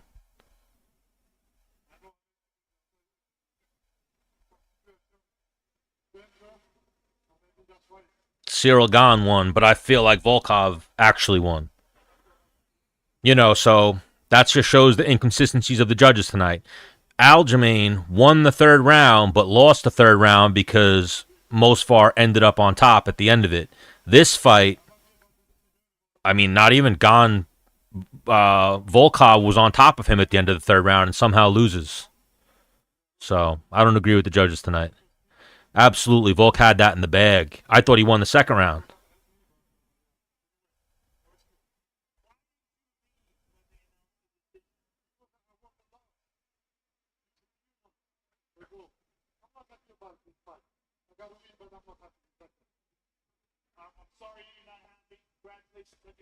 Terrible. I mean, that's possible. The judges absolutely... I agree a little bit, Mike, but part of the problem with that is a lot of the fight community knows each other, so there will be bias. I think, and I've had this conversation many times, there needs to be 7 judges, and they need to have monitors. And they need to watch this angle of the fight, not the angle of the fight they get. You know, if it's 7 judges, the margin of error becomes smaller, and it can't be 2 judges got it, 2 judges had fucking blinders on. If there's 7, you'll get a better score. But more judges means the UFC has to pay more money to the athletic commission for each fight. UFC doesn't care that there's scoring problems sometimes. The fighters care. And the fans and people with bets. All right, Joe Rogan and DC agree. Volkov should have won. But yeah, the judges gave Cyril Gane, they all gave Volkov round 3. 2 judges. Oh no, never mind. I don't even know. I couldn't even fucking read that quick enough. Terrible, terrible judging. What the fuck did Miesha Tate do to her face? Miesha Tate doesn't even look like Miesha Tate. And yes, absolutely, they should not sit ringside. They should be in the back in cubicles with headphones on. I don't know if you guys ever been to a fight and been close to the cage and seen what the judges are doing. The judges are on their phone. The judges are watching who walks by. They're watching almost everything other than the fight. And I've seen so many times where action's live and they should be looking here. They're looking over here. I've seen it so many times. Headphones, monitors, and sequestered. They need to be in the back. I don't give a fuck who you are. If a famous person walks past, everyone starts looking at something, you're going to go, while there's a fight in the octagon. They absolutely need monitors, too. Again, this is the best view. When you're sitting cage side, if something's going on the other side of the cage, you don't see it as well as the judge on that side of the cage. All the meta and 3D stuff, absolutely. Part of my thing, too, is I'm like that with all sports. Like football, basketball, the referees shouldn't even exist other than to just keep the game civil and maybe call technicals or shit like that. But as far as plays, every single play should be judged in real time. If the ref makes a call in real time, it should be corrected immediately. They shouldn't have those moments in like football games where there's a challenge and they have to go with their headphones and sit and watch it. New York should have a booth with 100 TVs that they immediately have the call. Like, it's human error. You're inviting human error. And we have the technology to fix it and not have that happen. Definitely, I could see, not a robbery, but I think that Volkov fight was a little bit more of a robbery. The rounds were close, but I thought they were clear. But then again, like I said, our view versus their view, if you put yourself in their shoes, their view's a little skewed. You know, the octagon's huge. If the fight's happening on the other side of the cage from where you're judging, you're not going to see everything. And then we're watching the TV too. We get the little replay in the bottom corner. Like if I turn my head real quick as a judge and that spinning back fist lands, I didn't see it. Yes, was it definitely a close fight. But even the takedowns, I mean, we'll go back to the Aljamain fight. Aljamain took most far down 3 times in the 3rd round. Had scrambles after the takedowns, but he was in control after each takedown. Evlevov got 1 takedown and then got control and somehow won the fight on all 3 judges' scorecards. Also with split decisions, and this is for the fans and just even for the fighters, I think whenever there's a split decision, immediately overtime. You know, another 5-minute round. Sudden death 5-minute round whenever there's a split decision. More judges, split decisions go to an overtime, or draws go to an overtime. Absolutely nothing worse than when you hear Bruce Buffer or whoever start reading off scorecards. Yeah. We're still in the leather helmets era of MMA, so eventually I think that's where we'll wind up, where there is something for overtime and stuff, but you know, there's been split decisions in boxing for 100 years. But even there, I think they need to have a sudden death round. Anytime there's a split decision, we're going to have one more round. They do it on The Ultimate Fighter. And those guys are pro fighters on the verge of trying to make it to the UFC. This is the UFC. These are the biggest and best fighters in the world. Why shouldn't they have another round to fight for their money? Because that's the thing, too. You lose half your pay. Volkov, I think Volkov's a well-paid heavyweight. Say 100 grand, 150 grand he just lost. Then they go to a second overtime. Same in football. You keep going overtime until there's a decisive winner.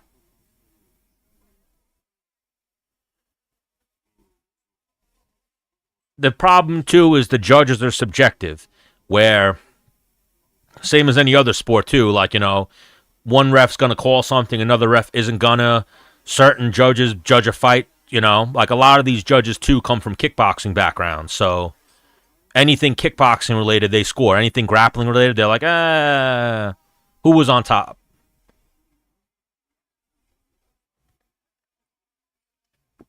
Like that fight, yes, to the death. To the death. You think Volkov wants to lose 100 grand? 150 grand? Aljamain probably gets a pretty pay. He probably gets 200 grand for his fights. You think he wants to walk out of there losing 100 grand, 200 grand because of 3 fucking kickboxing judges? And even that's sometimes. A lot of the time, like Adelaide Bird and some of these judges are just people who took what they perceived as a government job, being a referee at sanctioned sporting events. They don't know anything about fighting, which is also a good judge too. Like the street fighting mentality of judging comes in, like who do you think won? Who would you rather be?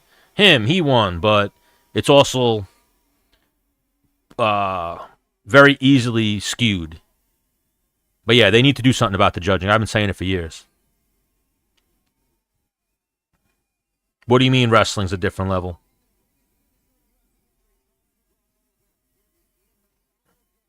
But yeah, whoever, if you end around, and even that, how the fuck did Gon win that fight when at the end of the fight, Volkov put his hands right up, was on top, got up, put his hands right up. Gon laid on the ground, completely disheveled like he knew he lost the fight. Terrible. If I would have had money on that fight, I would have been fucking pissed. Like, I didn't bet a lot, but I would have crashed out earlier on Aljamain. Yeah. Terrible. Terrible. But again, UFC doesn't care. It doesn't matter to the UFC what happens with the judges. They kind of just, puppy mill. They go right on to the next one, and they're on to the next fight, and you move up the ladder, he moves down the ladder. For the UFC, any type of changes to the judging means more money.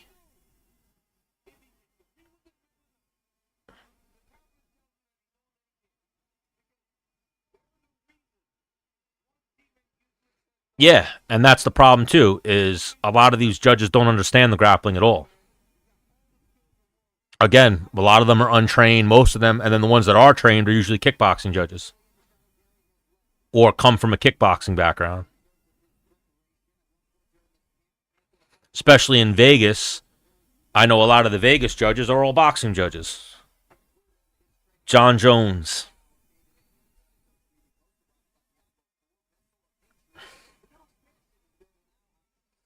John Jones is the GOAT. John Jones once beat a man up so bad that the referee had no choice but to disqualify him. That's the only way you can beat John Jones. Only person who's going to beat John Jones is himself. I think he beats Aspinall. Even though Aspinall's young, I think Aspinall's good. I think John Jones, even at his advanced age, Aspinall has a puncher's chance. But I think that fight, when they do fight, if they fight, grappling will happen. John Jones will wind up on top of him, and you'll see the difference in skill level. And we've seen it. So in the beginning of the UFCs, jiu-jitsu dominated because nobody knew jiu-jitsu. Once wrestlers came in and learned jiu-jitsu, they started dominating. Now everyone knows jiu-jitsu, and if you don't know jiu-jitsu, you get submitted.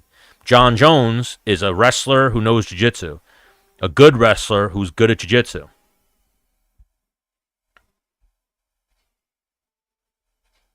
And Matt Hamill was deaf, too. So, you looked at that, you were like, I don't know, man, but you fucking lost. That was too bad. That was brutal. I have to rewatch that fight. I don't even know if the Steve Mazzagatti was even warning John about the 12-6 elbows. I think he just stopped the fight. John thought he won, and then he was like, no, you're disqualified. You hit him with 17 punches and 3 12-6 elbows.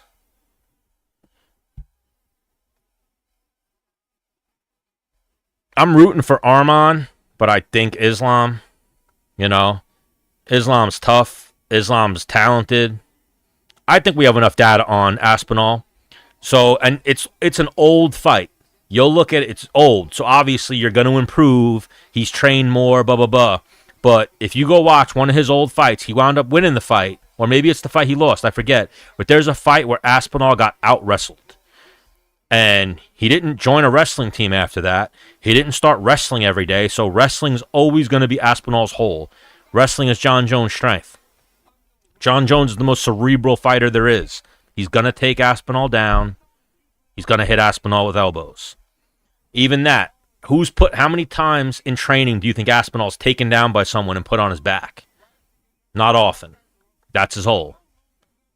That's where John's going to put him, and I think that's where John wins the fight. Could Aspinall knock him out? Absolutely. It's heavyweight. But I also think John Jones, iron shin. John has said that he's been rocked. He said Machida rocked him, and he said Rashad rocked him. Didn't see it. I saw them land a punch. I don't think he was rocked. You don't think they get to wrestling because Aspinall wins on the feet or Jones wins on the feet? I think John ranges him out and eventually takes him down and then gets him. And if Aspinall wins, it's because Father Time caught up to John. And, yeah, exactly. I think Jones picks him apart. Even on the feet, I think John would beat him. People go, oh, Aspinall's speed. John's seen it. John's seen everything Aspinall has. Aspinall has a puncher's chance. And I like Aspinall. I think Aspinall's good. I think he's the future of the heavyweight division. But John Jones is John Jones. Who you think wins right now? Not Kamzat. Rachmanov or Ian Gary?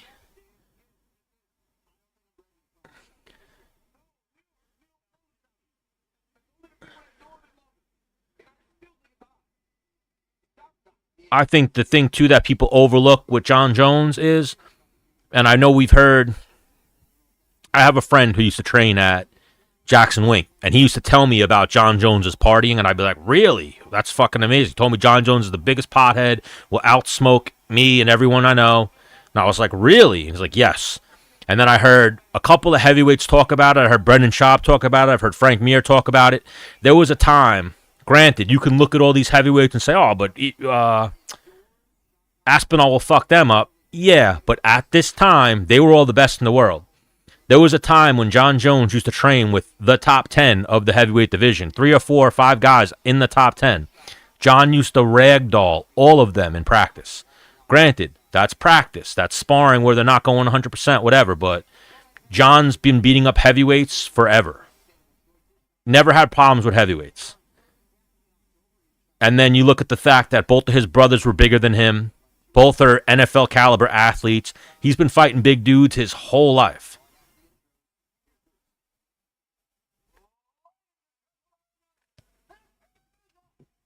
He's been fighting people bigger than him his whole life. Aspinall's not showing him anything new. And then even, you ever see those videos where he wrestled Jaden Cox? Jaden Cox took him down, but he was competitive with Jaden Cox. He wrestles Gable Stevenson. Gable Stevenson's a gold medalist.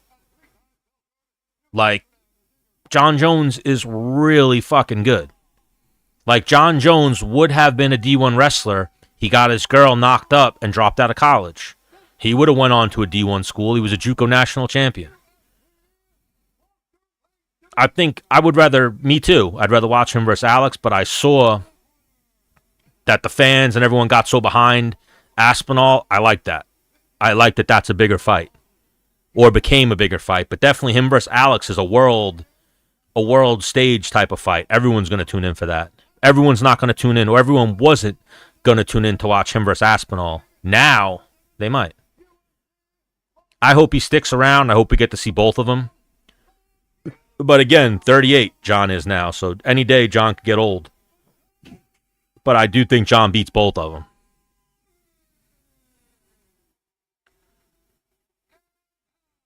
Ian Gary versus Shavkat about to start. Ian Gary just headbutted Bruce Buffer.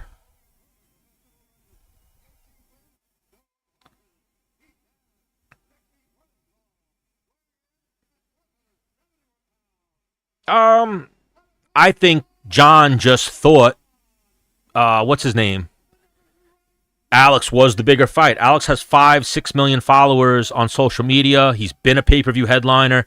Aspinall's never headlined a pay-per-view, never anything. That he thought, when he said John Jones versus Alex Bejeda, he thought the crowd would erupt. But instead the crowd went, no, you got to fight Aspinall. And I think that's where the duck and everything came from. I think John's just looking for money. Biggest money fight. You know, people forget, and somehow the narrative became when John left for 3 years, it was because he was afraid of Francis, because he was bulking up. No, it was a contract dispute with the UFC. And then if I'm going to be completely candid, it seemed like John, negotiations didn't go well with Francis. Dana White slapped his wife. Then they needed something big in the news headlines. They made sure they got John Jones back. They gave in to John Jones's demands, renegotiated his contract, and brought him back to fight Cyril Gane for the heavyweight title. Rachmanov, Ian Gary. Feeling out process for 30 seconds.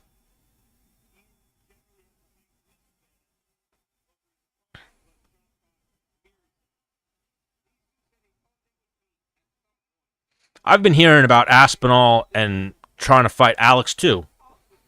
Anybody wants to fight Alex. Alex is a huge superstar right now for the UFC.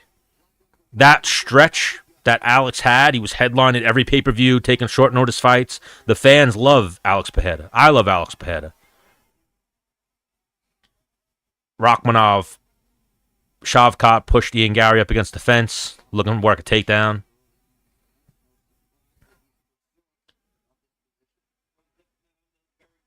Exactly. Who are you saying that? Alex don't want to fight an up-and-comer, or John Jones don't want to fight an up-and-comer? I think neither one of them want to fight an up-and-comer. They both want money fights. They'll both take the biggest money fight they can get. Like, I think that's even, right now, people are saying that Alex is ducking Ankalaev. If you think Alex Pereira is afraid of Ankalaev, you don't know what you're talking about. He wants more money. He wants a bigger fight.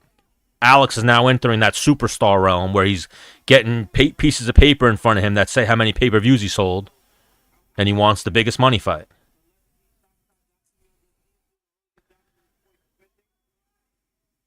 Yeah, that was amazing, that Izzy performance. I was there for that one. Rachmanov working for a takedown for the last minute and a half. Ian Gary's doing a good job staying on his feet.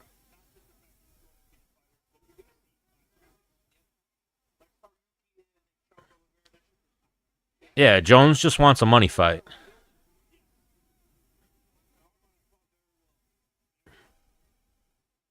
Not only was I there, I was supposed to party with Izzy and Izzy's people after the fight, but then Izzy lost, and it like took all the aura out of the room.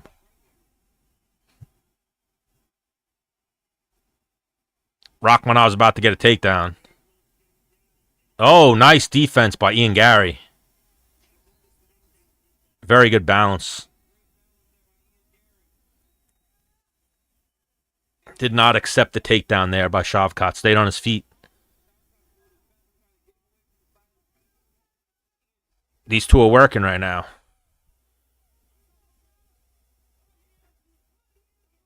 Shavkat's got his back standing up from a standing position. No hooks.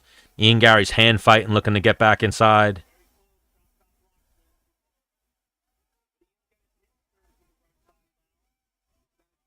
When John Jones started negotiating in public, you saw Dana White saying John Jones has paid a lot of money. Like, there's a beef between those two. I know Dana's spoken about it and said, like, we haven't always gotten along.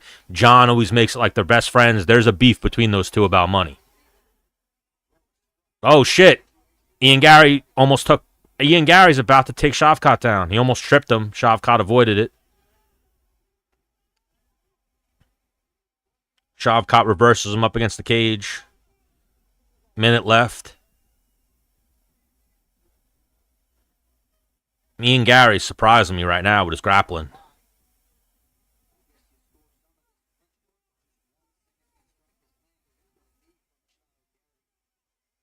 Tough round to score, yes. John Anik. But again, we saw earlier in the night, what's his name? Brian Battle win a fight pushing someone against the cage, so I'd have to think they're going to score this round for Shavkat. I think they had Conor coming back for the Chandler fight. I think that's also why they're not quick to book Conor a fight, is because Conor wants to fight out his contract. They want to re-sign Conor. Ooh, big right hand landed by Shavkat. So that seals up the round there for Shavkat. 20 seconds left. I think the UFC does their contracts in private, but sometimes you can read between the lines and see what's going on. Like we saw Conor doing all those interviews saying, I'm waiting for a fight. They're not giving me a fight. And then you see that the UFC is about to sign a new TV deal. So they want to sign their new TV deal saying we have Conor for X amount of fights. But yeah, absolutely John Jones deserves that money. So when John didn't fight for 3 years, that's what it was. He wasn't afraid of Francis. He wasn't bulking up the heavyweight. Perfect example that disproves that is John's now fighting at what he used to weigh when he walked around at light heavyweight. He weighed 230, 235. That's what he wants to weigh now when he competes against heavyweights, because he said that's where I have my kicks. I didn't feel good in the 240s, 250s because I couldn't throw my kicks the same way. My cardio felt bad. Like, John left after the Dominic Reyes fight, told the UFC, I'll go up to heavyweight and give you guys big fights. I want more money. And the UFC went, we're not giving in to your demands. So then, like, if you go read old posts from John Jones on Twitter, John used to be very public with it. And he used to say, trying to negotiate with the UFC. It's not happening. Waiting for better news from the UFC, shit like that. And then you saw the negotiations going and going. And pretty much they looked at it like John Jones was pricing himself out. You know, the UFC wants to pay fighters 20%. They don't want to go over that 20%. That's even like the second round starting. That's like, I don't know if you've seen the lawsuit, the Kung Lee and Cajun Johnson lawsuits. That's why they're settling with the lawsuit. Because if they don't settle with the lawsuit, then that's going to give the fighters an arena where they can get some type of Ali Act or an amendment to the Ali Act to include MMA fighters. That's why the UFC is trying to settle those lawsuits without it going to a trial.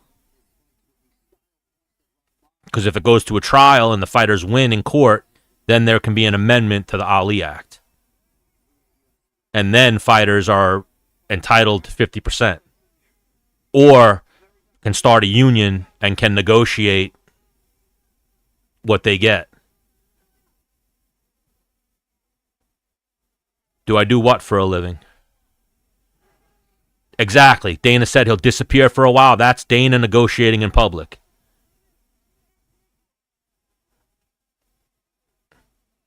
That's like a backhanded comment made by Dana, I think, at John Jones.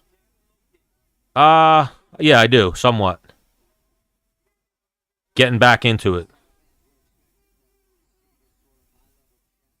I grew up in the sport and have always dabbled in this aspect of it. Shavkat, absolutely. Shavkat landed the only big strike, I think rocked Gary at the end there, and was winning the cage battle. They both went for takedowns that they both defended. Shavkat landed the only strike. Even this second round, just the feeling out process. I missed a little bit of it because I went on a John Jones rant. I get fucking passionate and crazy about the whole situation with John Jones.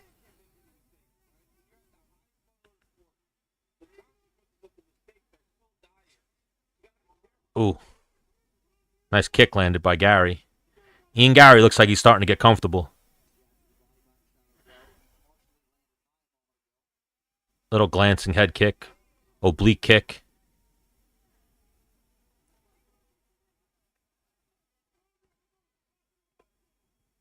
Yeah, like you remember when they said John wants more money, Dana's response to that was John Jones gets paid a lot.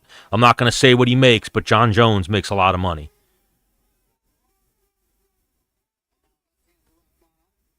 Both a swing and a miss, and now Ian Gary pushes Shavkat up against the cage.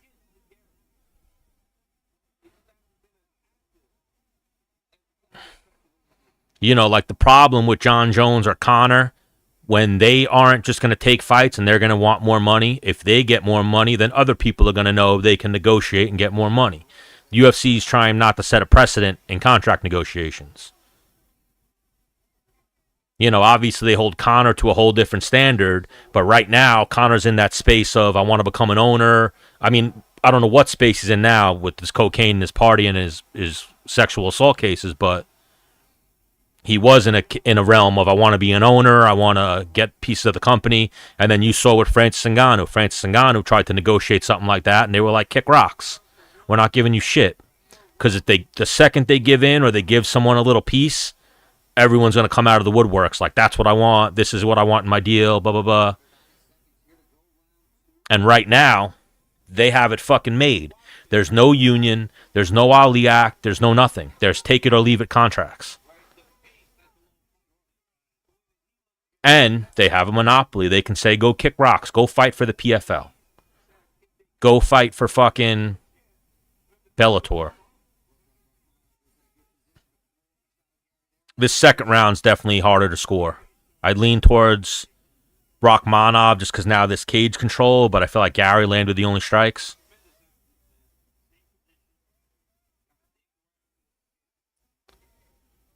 Right now we got Shavkat pushing Gary up against the cage, looking for a takedown. Ian Gary is definitely surprising me with this takedown defense. 30 seconds left. Miss spinning back fist by Ian Gary. Oh! Little glancing spinning back fist lands by Rachmanov. And then he kind of like stood there to say, like, that's how you do it.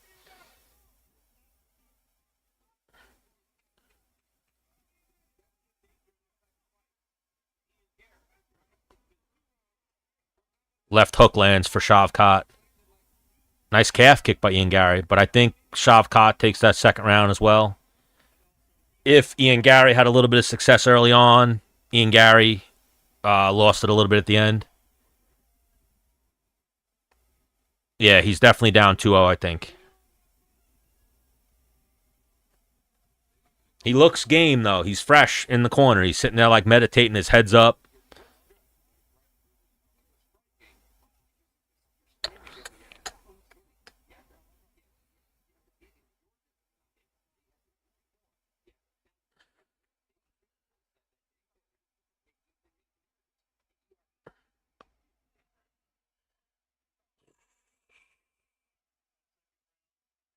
Good right hand by Shavkat. So, yeah, Shavkat landed the shots in that second round. Couple of right hands. He's getting close to touching the button.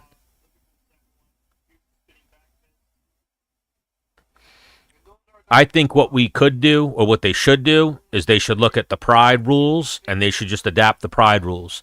10-minute first round, 2 5-minute, 5-minute and 5-minute third, second and third. Most of the fights will end in that 10 minutes. Round 3, I got Shavkat up 2-0. Ian Gary still looks fresh, doesn't look deterred. No takedowns. Ian Gary's been doing very well with the wrestling. Shavkat's been winning with a little bit of striking that's been landed.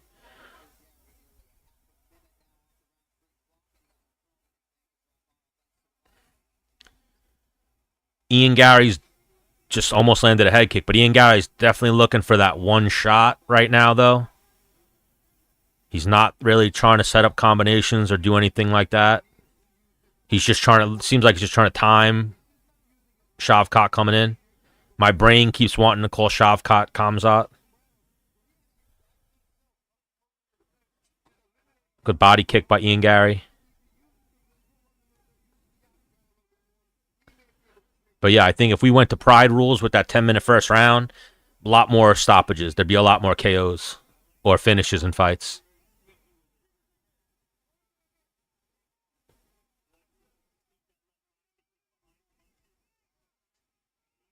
He might. You know, Shavkat, if Shavkat slows down and Ian Gary doesn't, Ian Gary's doing a good job with the leg kicks, too. Good calf kick there by Ian Gary. They're adding up.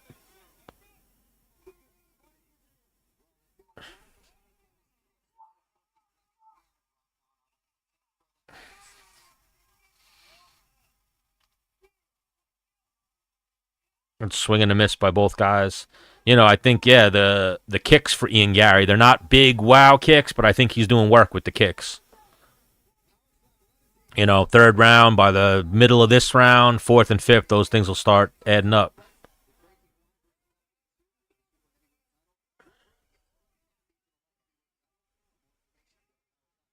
You know, and then I don't know if you ever blocked a kick. It fucking hurts. And you get a lot of, I mean, you hurt your shin throwing a kick, but you get some damage in blocking kicks. I always think of Randy Couture versus Gabriel Gonzaga. He blocked the kick, and it broke his wrist. And there's definitely other instances of that where guys broke their arm blocking kicks. Or I know a lot of times guys get bone spurs, bone chips on their elbows.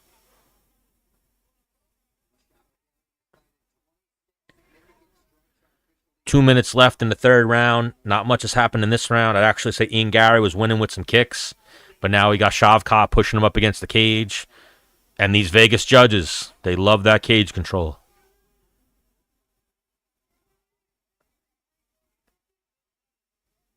Minute 55 left. Ian Gary's got to start working. Try to steal this round. Good knee to the body by Shavkat.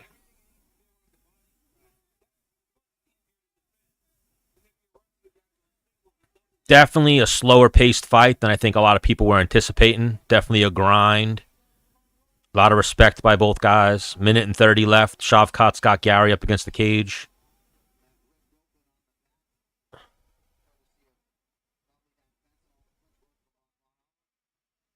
And what's his name?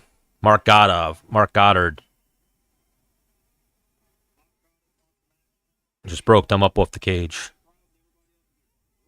Ooh, high kick lands by Gary.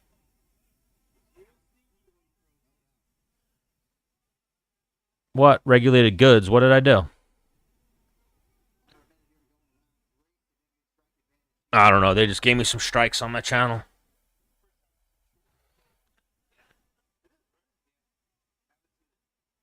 Don't know why. Yeah, that's fucking weird. Ian Gary's shorts got ripped from the cage. Never seen that.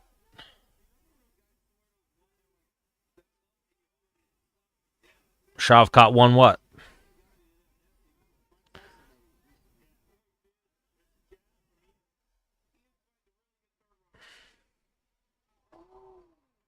Just missed with a spinning back kick, Shavkat. I have Tupac shirts too.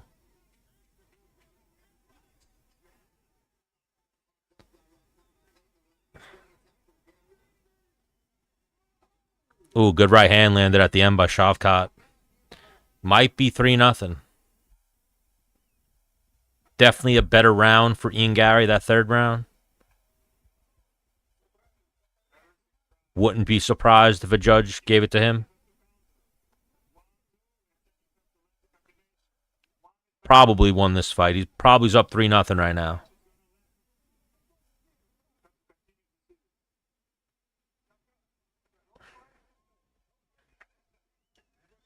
It's crazy, too, that these two, there was a story of them training together. I think Brendan Allen's the one who came out with it.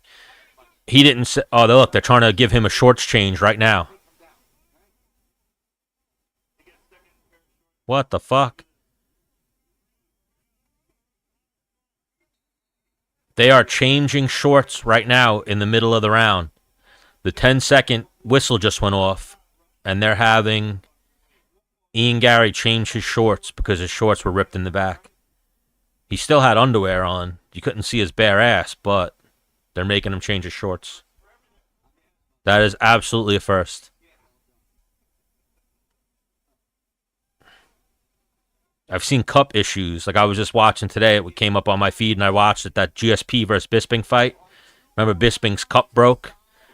His strap broke, so he just had to put the cup in his shorts. And Joe Rogan was like, that is going nuts. That is not good. That is dangerous. Thinking about one of his nuts getting clapped. Start of the fourth round.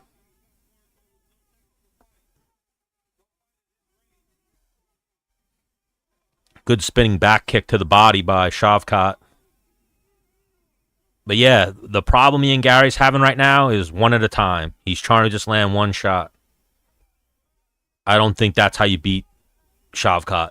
We saw Jeff Neal have success. How Jeff Neal had success was the second and third punch. Combinations, countering when Shavkat threw. Ian Gary's just trying to catch Shavkat on the way in. The kicks were working for him. He's got to go back to the kicks.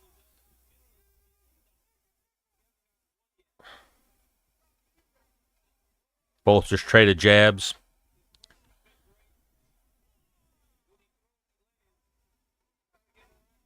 Nice oblique kick by Ian Gary. Shavkat.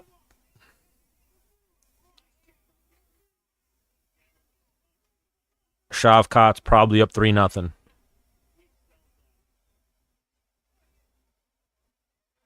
Again, Ian Gary stuffs the entry And now Shavkat just pushing him up against the cage. A very slow-paced fight. Both guys are kind of point fighting.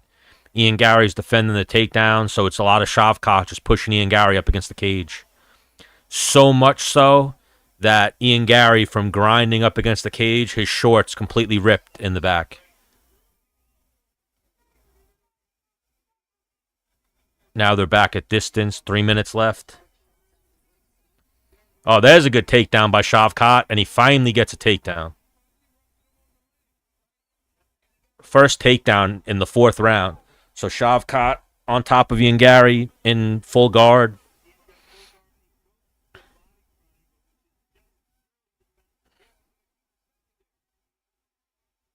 Five rounds. This is the 4th round right now. Shavkat on top, 2:30 left. He's postured up, trying to land some ground and pound.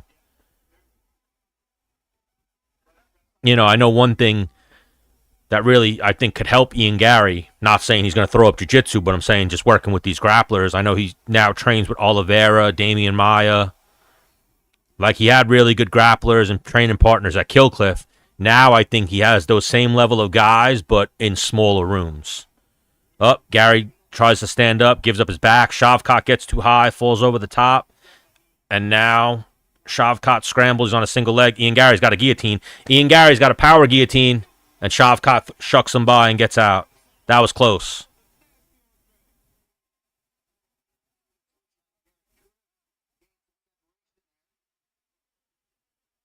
That was close. That was Ian Gary's moment right there. So now they're back on the feet. Up against the cage again. Shavkat's behind him in like a wrestling position with a body lock. Ian Gary just dropped down to one knee to avoid getting kneed in the face. And now he builds himself back up.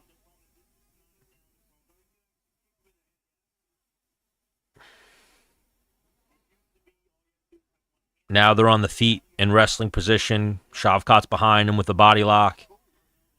Ian Gary now is getting his front cheese grated up against the fence.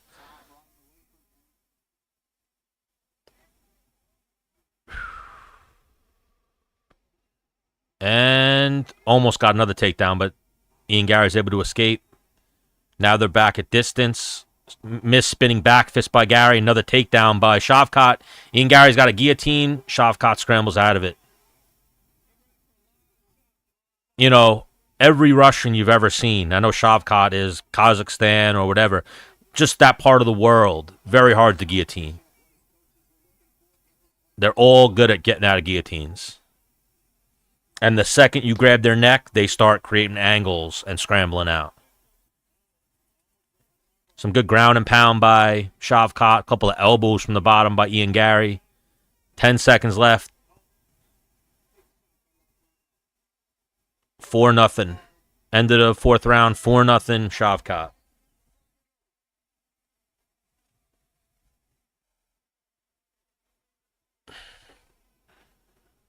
One more round for Ian Gary to try to make something happen. Cormier thinks it's 3-1 Rachmanov. I think it's 4-0. Maybe you can give Ian Gary the 3rd round, but I don't think so.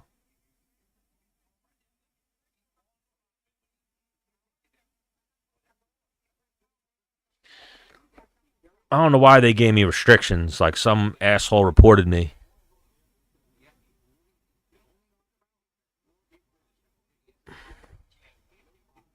Discussing drugs or other related substances. I said nothing of the sort. That's bullshit.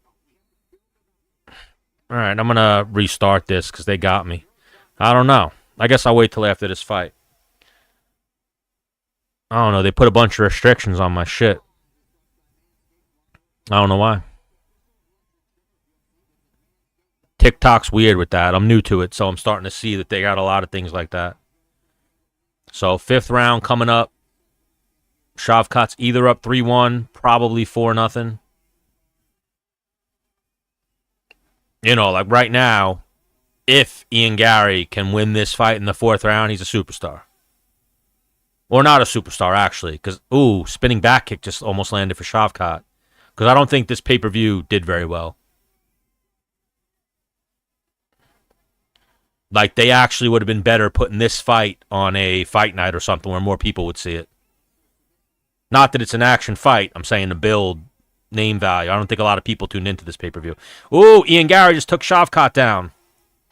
And immediately tried to take his back. And has his back. Only one hook in, though. So it looks like Shavkat's going to be able to get out of this. But Ian Gary just... Shavkat went for a takedown. Ian Gary out-scrambled him and jumped on his back. And now he's got a body triangle. This is his moment right here. He jumped on his back quick right there. Now, right now, been training with Oliveira, Damian Maia. I imagine he's worked this position. He needs to try to pull something out. Oh, my God, he's under the neck. Shavkat's hand fighting.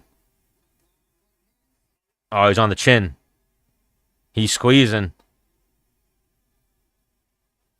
All right, Shavkat's hand fighting. He's getting him off. But Ian Gary's getting very close to a submission right now. Shavkat's got his chin tucked. Oh, shit. He's on the chin. Oh, he's on the chin again. Oh, shit. He might be sliding under. He's squeezing. 3 minutes left. Holy shit. All right. All right. All right.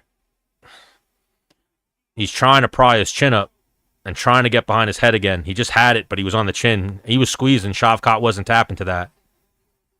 All right, Shavkat's gotten out. Nice scrambling by Shavkat. See, that's what these Kazakhstans, these Russians, they all can scramble. So now, almost just went from getting choked out to now he's on top. Ian has like a body triangle and one of his legs keeping Shavkat from getting really squared on him. It's actually going to start to hurt Ian. He's going to be trapped on bottom because the way his legs are.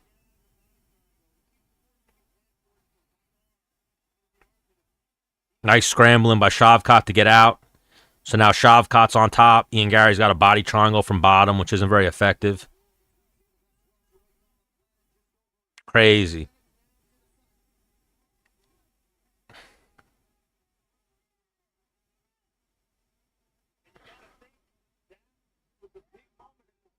Oh, that was huge for Ian Gary. Imagine if he would have pulled that out right there. That would have been insane. Minute 40 left. That would have been insane. Oh.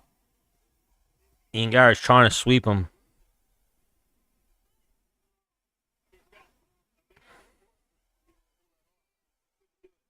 Thank you for the likes. Dan.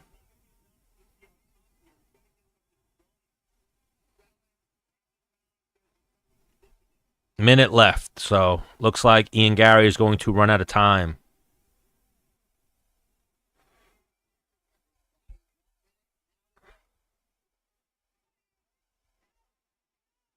Ian Gary trying to stand up. Rachmanov going to a front headlock, staying on top of him. Now he's going to try to take his back, looking to land some ground and pound as Ian Gary tries to stand up, and now they're back on their feet. Back in that same position, clinched up against the cage. That's crazy, though, that Ian Gary's shorts got, I don't know what the word would be, just brushed up against the cage so many times that they ripped. Started deteriorating from grinding up against the cage. Dan, they gave me a bunch of restrictions. I don't know what I talked about. They're saying I was talking about the D word, the DRUGS word, and some other shit. They hit me with a bunch of restrictions for no reason. Unjust. Ooh. Spinning back fist at the end for Gary, and there's the bell. Probably 5-0. Shavkat, maybe. Judges might give Gary a round or two. Yeah, I got to be careful. I'm going to restart this live in a second after this fight. I'm going to use the men's room. Be back. I wasn't talking about those things. Oh, maybe I was talking about John Jones doing stuff. Ooh, I was actually. I was talking about John Jones smoking.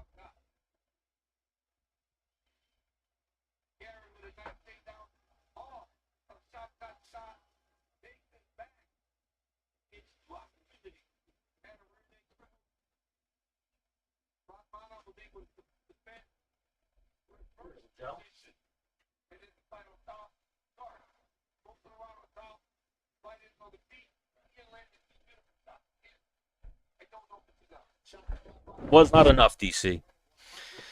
Yeah. Delete your replay. I don't know what that means.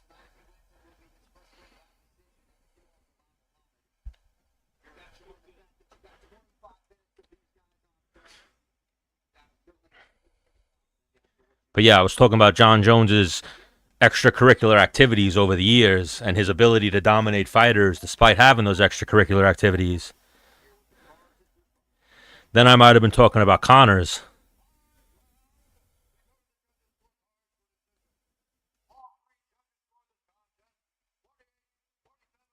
What? They gave Shavkat, they gave Ian Gary 2 rounds? That's fucking insane. Uh, I don't know how to do that. Go to live studio. Why? What happens if I don't delete it?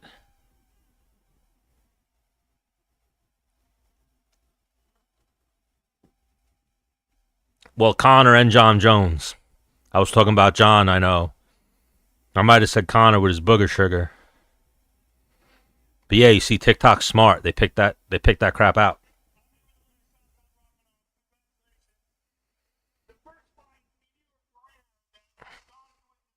All right, I'll look into it.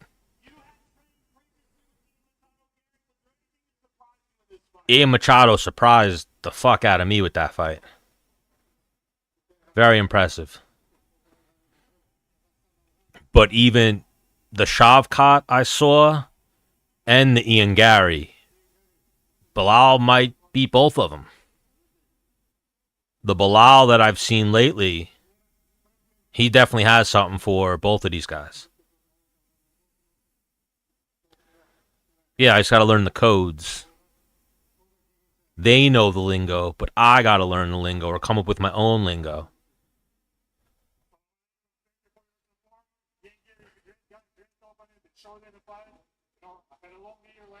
You got me what? To teach me the lingo?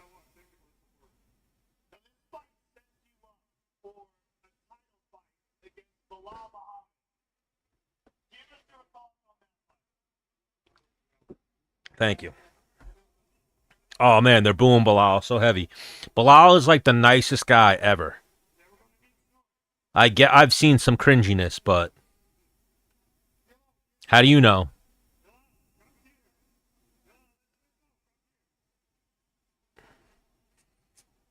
I might have used the word, but I was talking about. Oh, what are they bringing Bilal in the cage?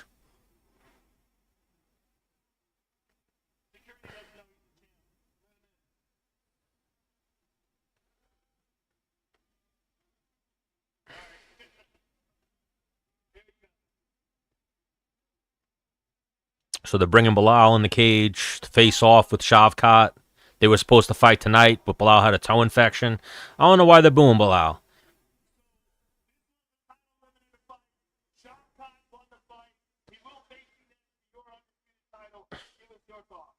I'm excited for it, man.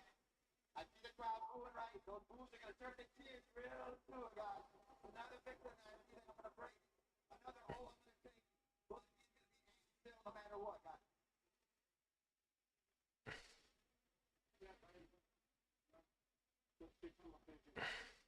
Get ready. We'll find out who's better, man. All right, well, gentlemen, congratulations, South Guy. Congratulations. Look forward to seeing you both again. South Guy Rock Off, ladies and gentlemen. You're making your rounds. That was a good fight. I got to give it to Ian Gary. He surprised me. I thought Shavkat would definitely have a better, I don't know what that was. Oh, Heart Me.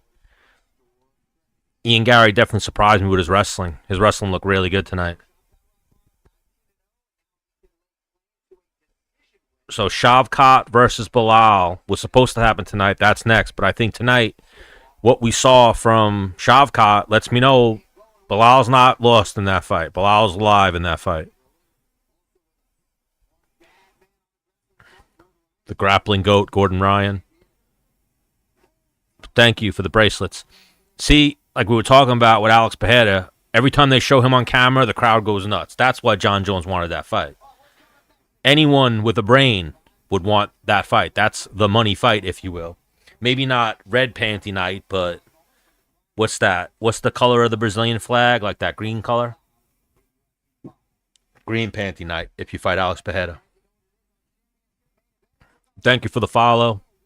Thank you for the sparks. I appreciate it. So, yeah, my live right now has all types of restrictions. So, before this main event, I'm going to restart it. Right after Dan. The Dan keeps blessing me. Thank you. What are those? Bracelets? Dog collars? Bracelets.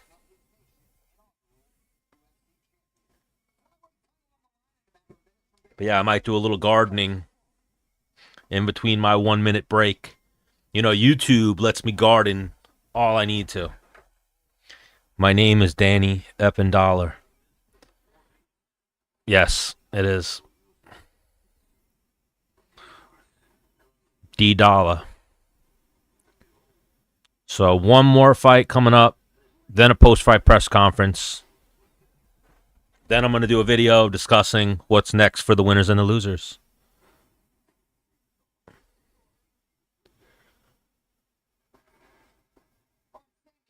Thank you for liking the live. I appreciate it. Love what for me?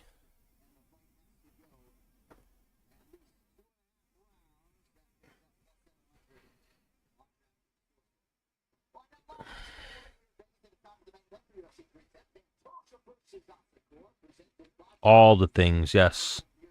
Thank you.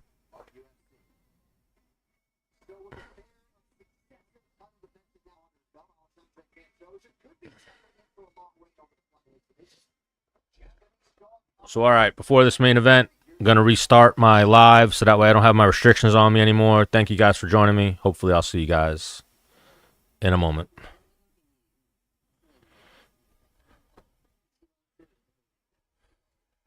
But yeah, I like to dabble. A little bit of YouTube action, a little bit of TikTok action. You know, TikTok, we're about to get banned here in America.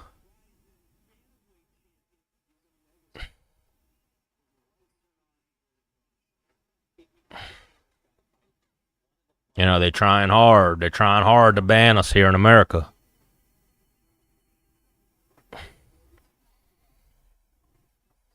But YouTube's a little slow tonight. But I'll be back on in a second. I was going to reset this one as well. I'll be back on to watch the main event.